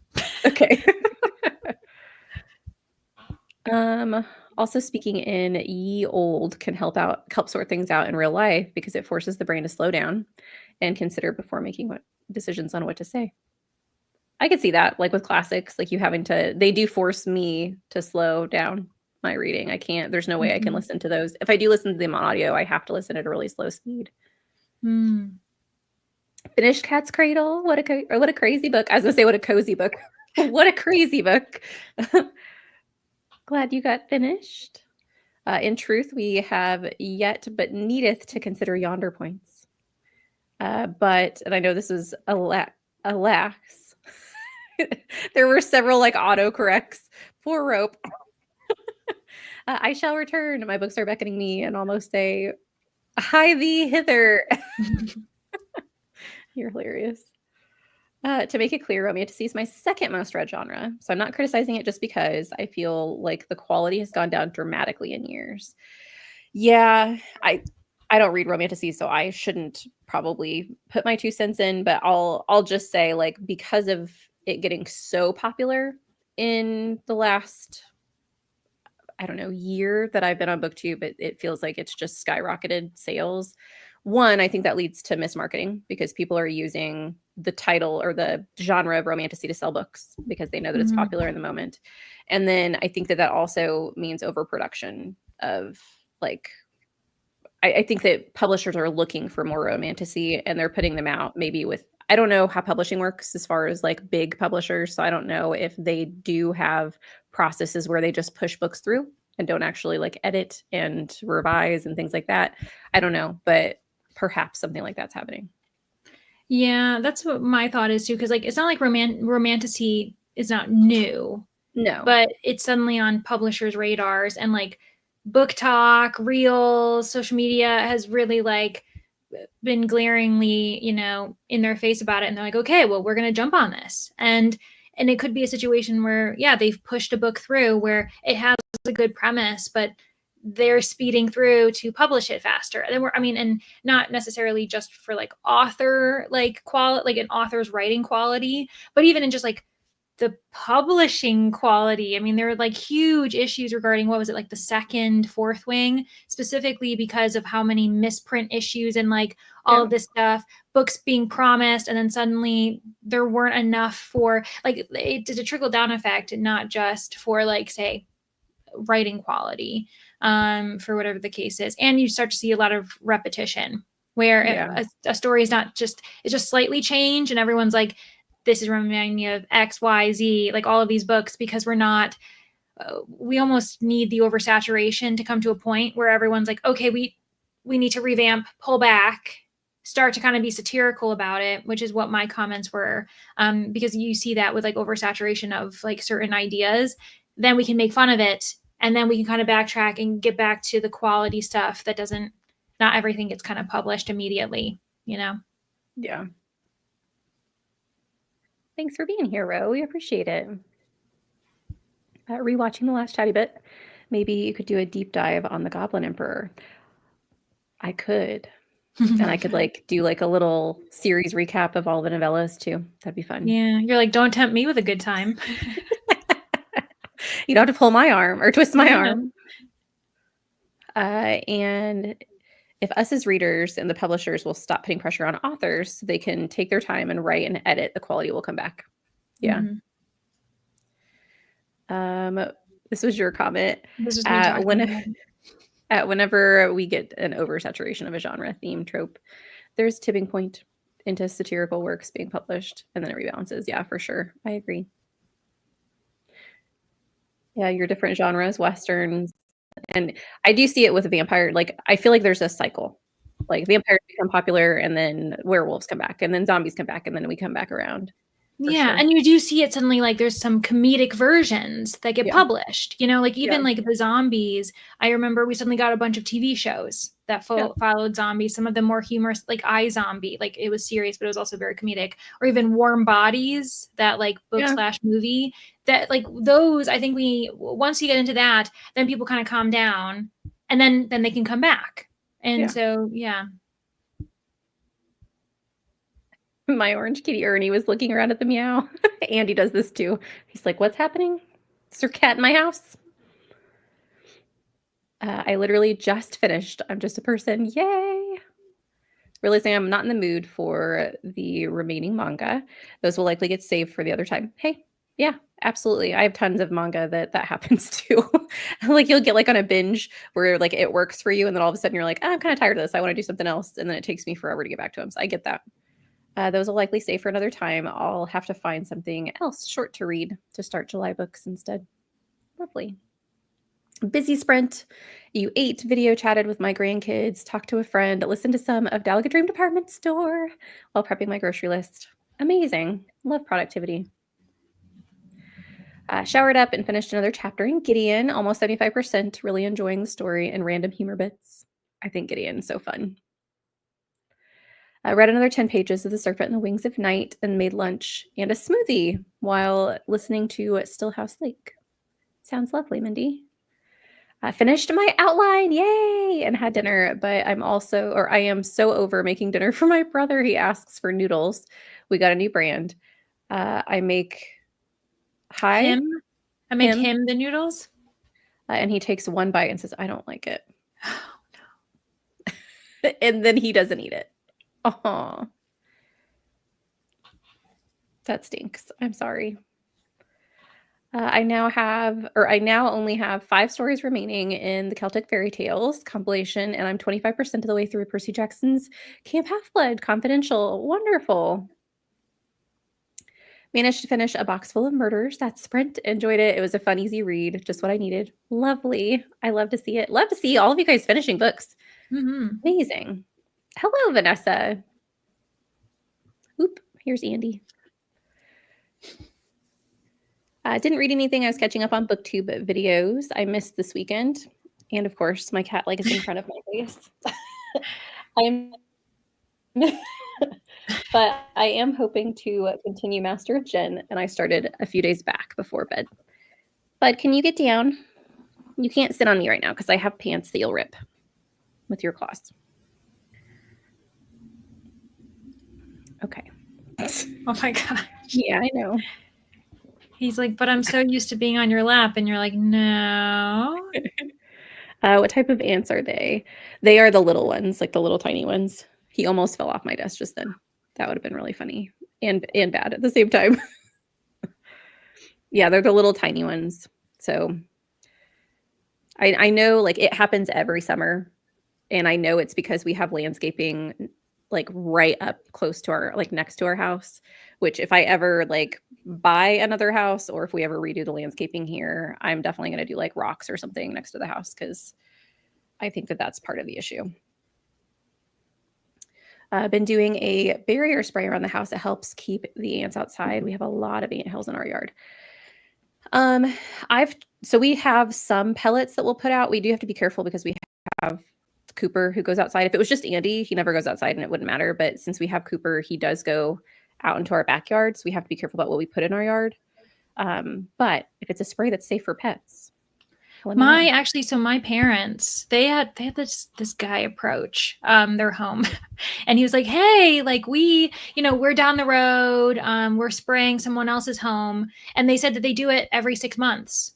And they come in, spray around. And then he's like, and if you notice an issue, like maybe a bee's nest or like there are more bugs, then we'll come back and like reassess and figure things out. My dad's been doing it for like, I think the past year or two. And he's like, the best thing I've ever done. He's like, and they have a dog, they have an outdoor cat.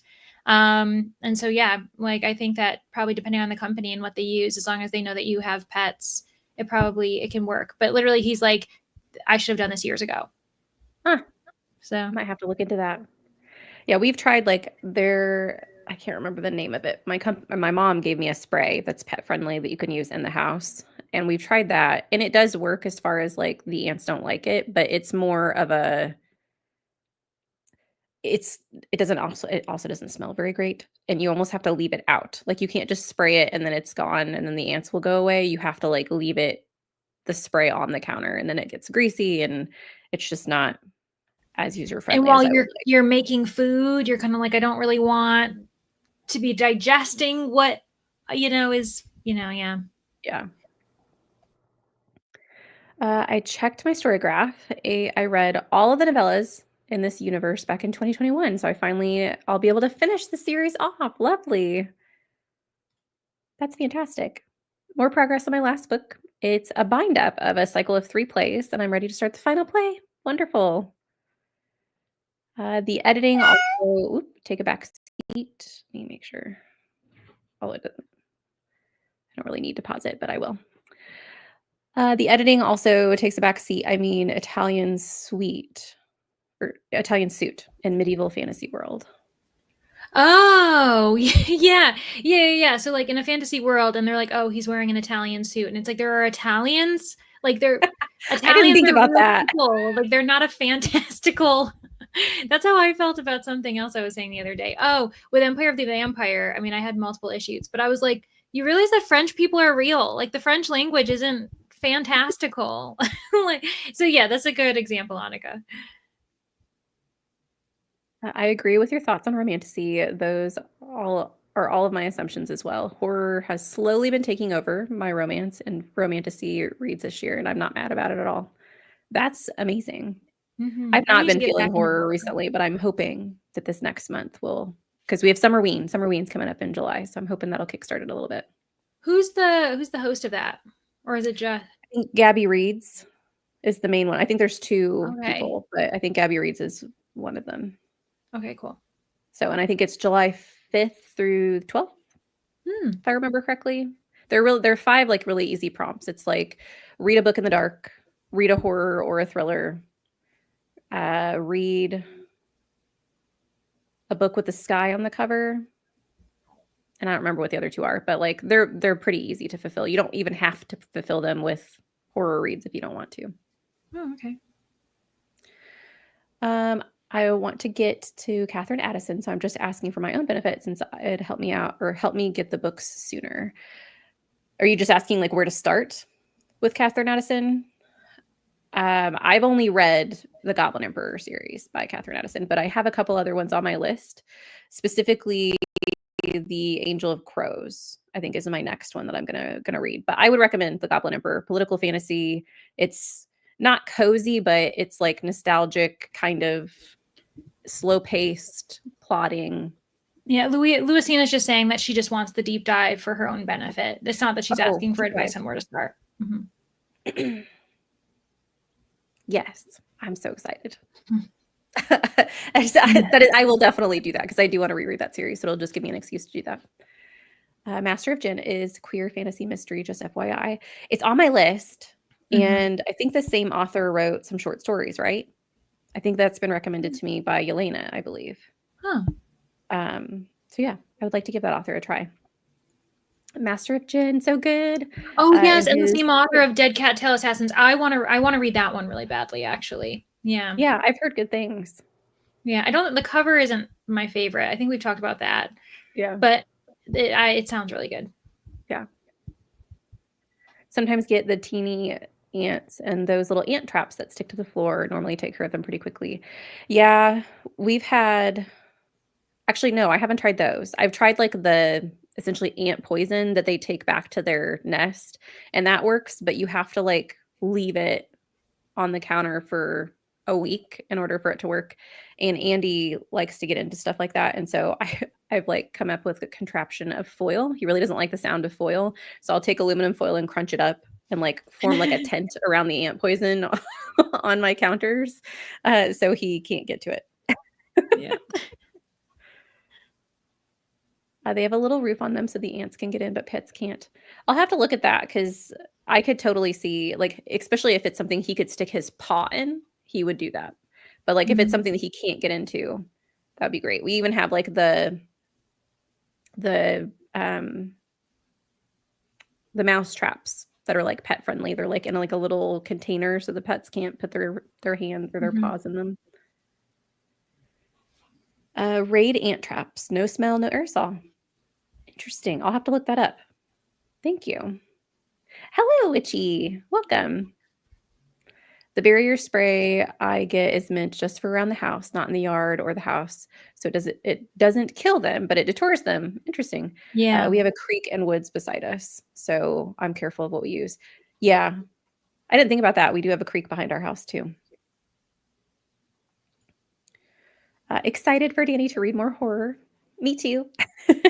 I need to have a chat with you once you have read of Monsters and Mainframes so I need to know what you think. Sadly, Witchy, I can actually tell you what I thought because I DNF'd it. I got to 64% and it just wasn't working for me. I think it's because the beginning, at least, it did start to get different in nature, but the very beginning was very episodic. And I don't vibe with books like that because I can't connect to the characters. Like, I can't grab onto anything because we're constantly moving ahead in the timeline. And I was kind of bummed, without giving like too much detail for people who are wanting to read it, because I definitely think it has an audience. It's just not me. I was a little bummed at the mystery of what's happening in the ship. Now I don't actually know what happens. Like, I don't know the reason for what happens, because I didn't get to the end. But it was more varied than I wanted it to be, if that makes sense. But yes, we can chat.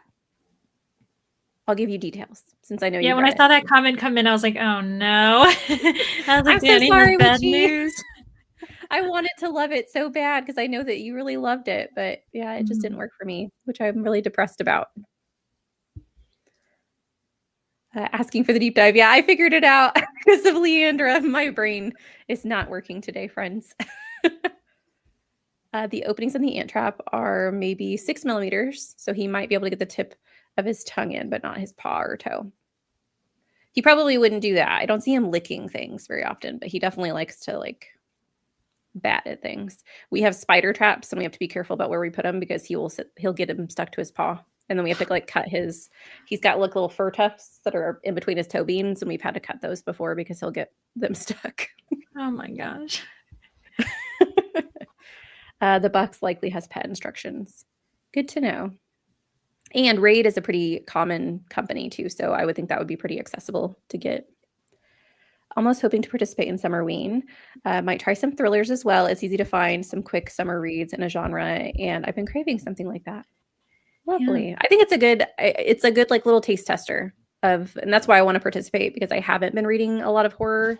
And so if I can like pick up a whole bunch, maybe it's going to help prime me for spooky season, because I've been I in a bit of a dry enjoy. spell. Yeah, it's not because I don't think you've been this either, because we talk about the books we read, but like it's not that I've been picking up horror being like, oh, I'm not liking it or whatever. Like more often I'm just not picking it up. So I think maybe I'll try to participate in Summerween as well. And it'll be casual because I don't have room in my video schedule to like do a vlog or anything anyway. And we have all of our vlogs for Battle of the Booktuber. I'm like, people don't need more vlogs from me.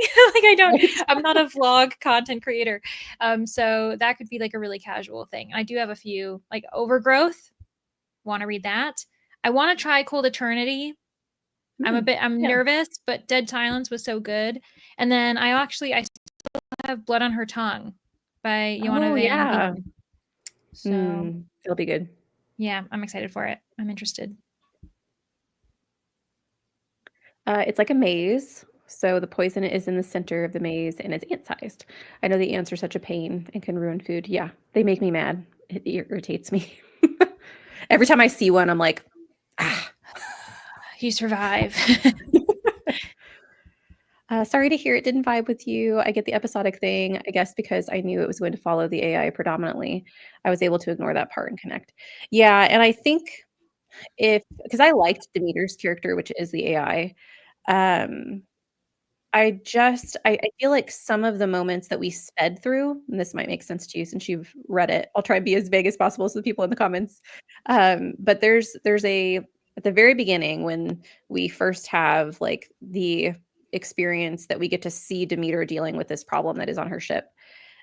Then the aftermath of that, we speed through like 10 years. Not 10 years, but it's close to 10 years. And I wanted to see those moments with Demeter. I wanted to live through those moments, and I didn't get to. And so it made me not connect to her as much. I did like her perspective. So yeah, I'm kind of bummed. This reminds me, did you also DNF Lone Women? I thought I saw you add it as a currently reading on Goodreads a while ago. Not that one, no. I think I added it to my Libby, but I haven't even started that one yet. I did DNF a lot of books though, recently, and some of them I'll come back to, but like The Surviving Sky, I just DNF Benty, but I think it was really just not the right time for me to pick it up. Man, we're really hurting that author today because I mentioned another title by Nydia Okorafor, but that definitely was not for me. It wasn't wrong time, I don't think. Right. Yeah.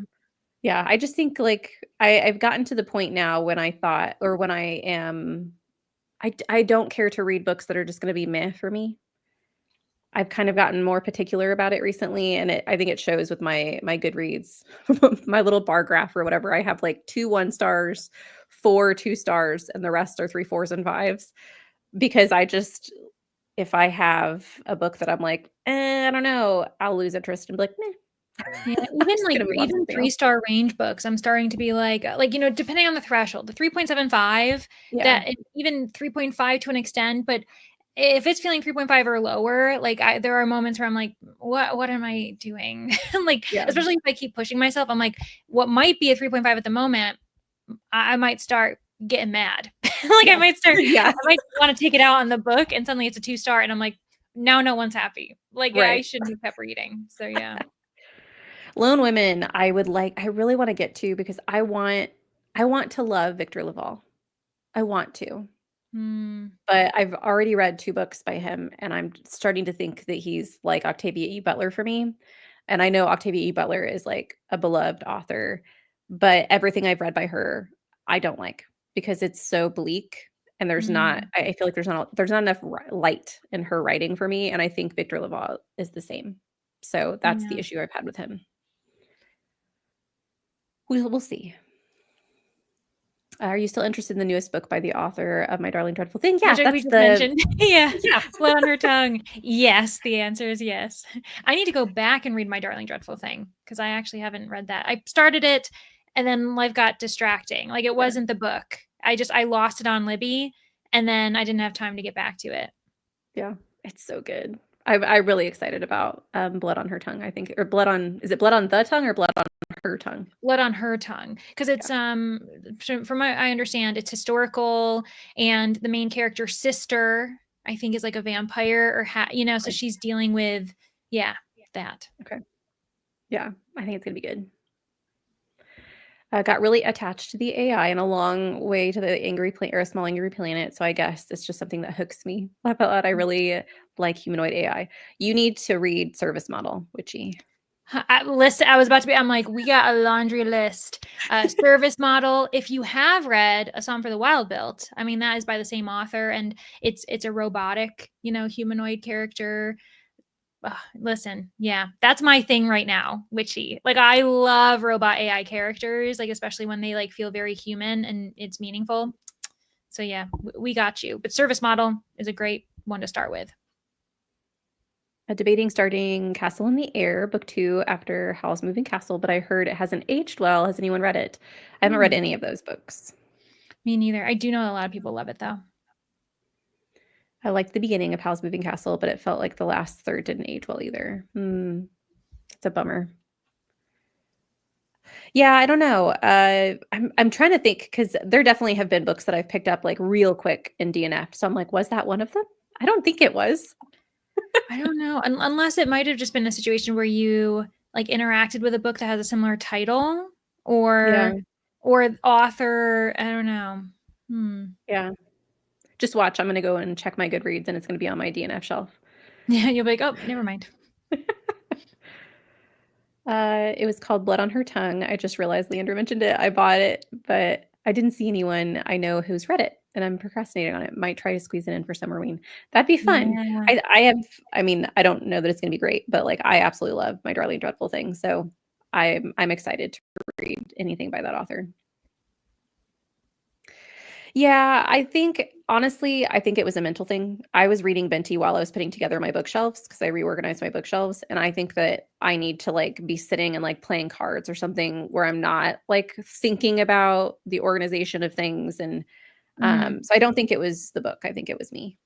Yeah, I mean, Remote Control it was like that too. I listened to that on audio, and I'm like, this is, at least at the beginning, a book you need to be paying attention to before. Yeah, so I think that makes sense. I just felt like there was details that I was missing. So The Surviving Sky hasn't had good ratings. It's on my shelf from 70% off sale. I wanted that one. So I only read that. I literally got like 1% into that book, and I was like, nope, Moving on. Never mind.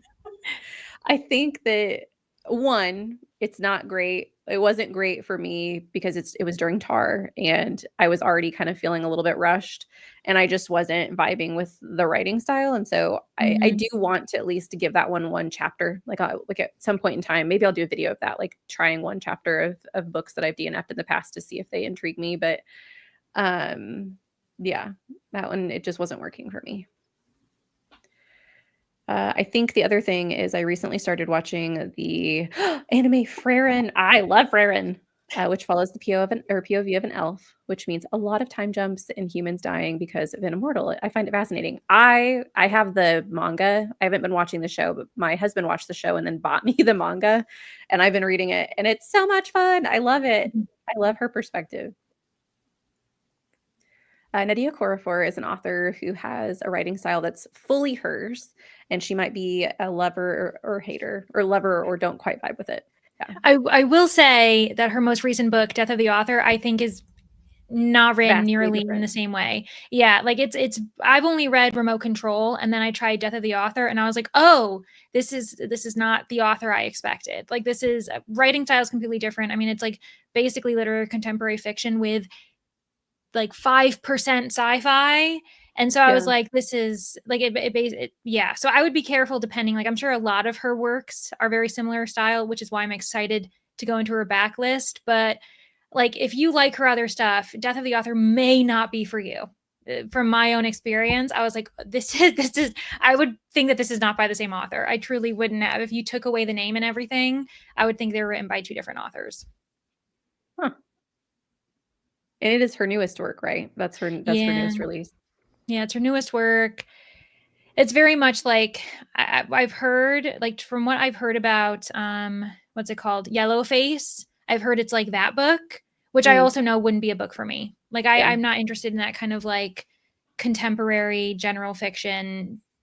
Even though I think it's important, like important discussions, I just I don't like it. So Yeah. I know a ton of people who love Octavia Butler. I was recommended that book. I think I read Adulthood Rights first, and I was recommended it by a friend who just dearly loves all of her works. She just doesn't work for me. I get really depressed when I read her books, and I'm like, that's not why I read. So mm, that's why I've just chosen to let her books be enjoyed by the masses and not me. Only read Lone Woman, but I didn't think it was completely bleak. So maybe give it a go. Let me know if you want to pick it up, and I'd love to reread it. Wonderful. Yeah, I'm really interested by the premise, and so I do want to give that book a try. I just hope that it's different than I've read. Changeling by Victor Laval, and it's called The Man in Black. He has like a little novella that I've read as well that I didn't enjoy that either. Service Model is delectable. I it's love that book. great. We'll definitely look into Service Model. Thanks for the rec. Yeah, absolutely. Loved Lone Women, but didn't read any of his other work, so I'm not sure how it compares. Yeah. Nettie's known for how detailed her writing is, and in smaller sizes, short stories and novellas. Mm-hmm. Interesting. It's very different from her other work. Still loved it. Yeah, I'm glad you loved it, Julia. I did not. That's why I DNF'd. I'm not going to be rating it. So Right. yeah. I feel like that about Robin Hood, so I think I'll leave Octavia Butler off my list. Or Robin Hobb, not Robin Hood. I was like, I don't know if I should. Which is funny, Tennille, because I liked Robin Hobb, or I like Robin Hobb. So interesting, but I do understand what you're saying though, as far as the comparison of them being bleak, because Robin Hobb's writing is very focused on like the devastating effects, especially the Fitz books. I'm currently reading Ship of Magic. It's like it'll be a really long read for me because I'm only reading it like a snippet at a time, but it has a different vibe than her Fitz books. I don't know if you've read, if that was where you started. I don't know if you started with, gosh, what's the first book called? Something Apprentice. Assassin's Apprentice. Yes, thank you. The only reason why I know that is because we just were talking about it. Is it grim dark? Would you call it grim dark? Because people were saying that it kind of leans that vibe, and that's why it doesn't work for everybody. Yeah, slightly. I don't know that it's fully grimdark, but yeah, it's definitely, I mean, it follows all of the devastating things that happen to Fitz, and it doesn't hold back. Like that book will, if you feel for Fitz, that book's gonna destroy, like that series will destroy you. I only tried Fitz book 1. Yeah. I could see that because that book, I do think that I was exhausted after reading that. I can only read Robin Hobb in like short spurts. Like I'll read a book and then I won't read her for 6 months. And then I'll read a book and I won't read her for 6 months, which is, it's a struggle when she's written like 30 books in the Elderling universe. I feel like I'm never going to get through. Death of an Author is also her first full-length novel. She released another novels after that. One Way Witch, second in the series. Yeah, the one thing I'll say, only because I know, because Julia, you've read it, is that there are the 2 stories. There's the robot that's periodically throughout, and it's mostly Zelu, the author story. And I was like, I would love these to have been published as 2 different stories, and then I would have read the robot story as a novella, which would have matched, her other work, and then those who want the contemporary could have it. So that's the one thing. I really liked the robot stuff, but I was like, there's too much contemporary, and Zelu, the author, was really bugging me. But there were things I liked, but it leans towards her other stuff, which also reaffirms that I'm just going to go to her backlist and read some of her like other novella short stuff. Yeah. You got me stuck on that, the grimdark with Assassins. Sorry. Well, you know what's crazy? You're fine. I'm just sitting there thinking about, like, I wonder if that was before grimdark became like a popular subgenre, because it does have, for sure, like it has the same tone and it has some really gruesome things that happen in it. And so I do wonder if I would classify it under that. Well, we were talking about it with like Manor Sprints, because I can't remember someone was reading it. And so then a few other people who read Robin Hobb stuff or are aware of it started talking about it and being like, oh, it's like grimdark. And I was like, interesting. Okay. Because I didn't know anything about it. Yeah. Yeah. That's interesting. So I wonder if I could find like some connections between the more modern grimdark works and her Assassins, or her Farseer trilogy. Like see like the beginnings of like the popular genre coming forth. That would be interesting. Yeah, like almost like a prototype, like a grimdark prototype kind of thing. I read the first 2 in Realm of the Elderlings. And I stopped there. While I really liked them, I felt so drained after finishing them. Also, at this point, I might have to reread, and I have too big of a TBR for that. I feel this a lot because, yeah, after every single one of those books, I think I literally waited 6 months. And then now I think it's been a year and a half since I picked up any Robin Hobb, other than like, obviously I'm reading Ships of Magic, but I've gotten like 52 pages in 3 months. Like I have not been reading it quickly. So yeah, there's definitely details I forgot. Bummer that you stopped on book 2, because book 3 was my favorite. Ooh. I think the series ended really well, but I understand like it's not for everybody. And that's not a series I recommend very often because I know it is really heavy. So yeah. When I started reading fantasy, they were either classified as general fantasy, epic fantasy, or urban fantasy. Yeah, it's vastly changed. It drives my husband nuts. Because Leandra and I will be talking on Voxer, and we'll talk about like the different subcategories and stuff that we like, or fantasy mystery. But we've gotten into talking about like romantasy is one that we like have gone off on rants about. But we even talked about the difference between paranormal, supernatural. Like we've had so many conversations where we talk about subcategories, and my husband hates it because he's like, this is all made up stuff. Yeah, he's like, none of this is real. It's all a construct.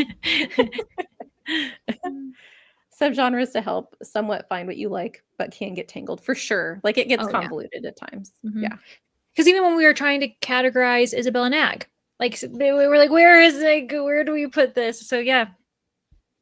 Yeah, it helps. Like it helps to be able to describe things, but it also, because once you get so granular, you start getting into subjectiveness, right? Like I can subjectively say, or yeah, I can subjectively say something is cozy, but someone else is like, that's not cozy.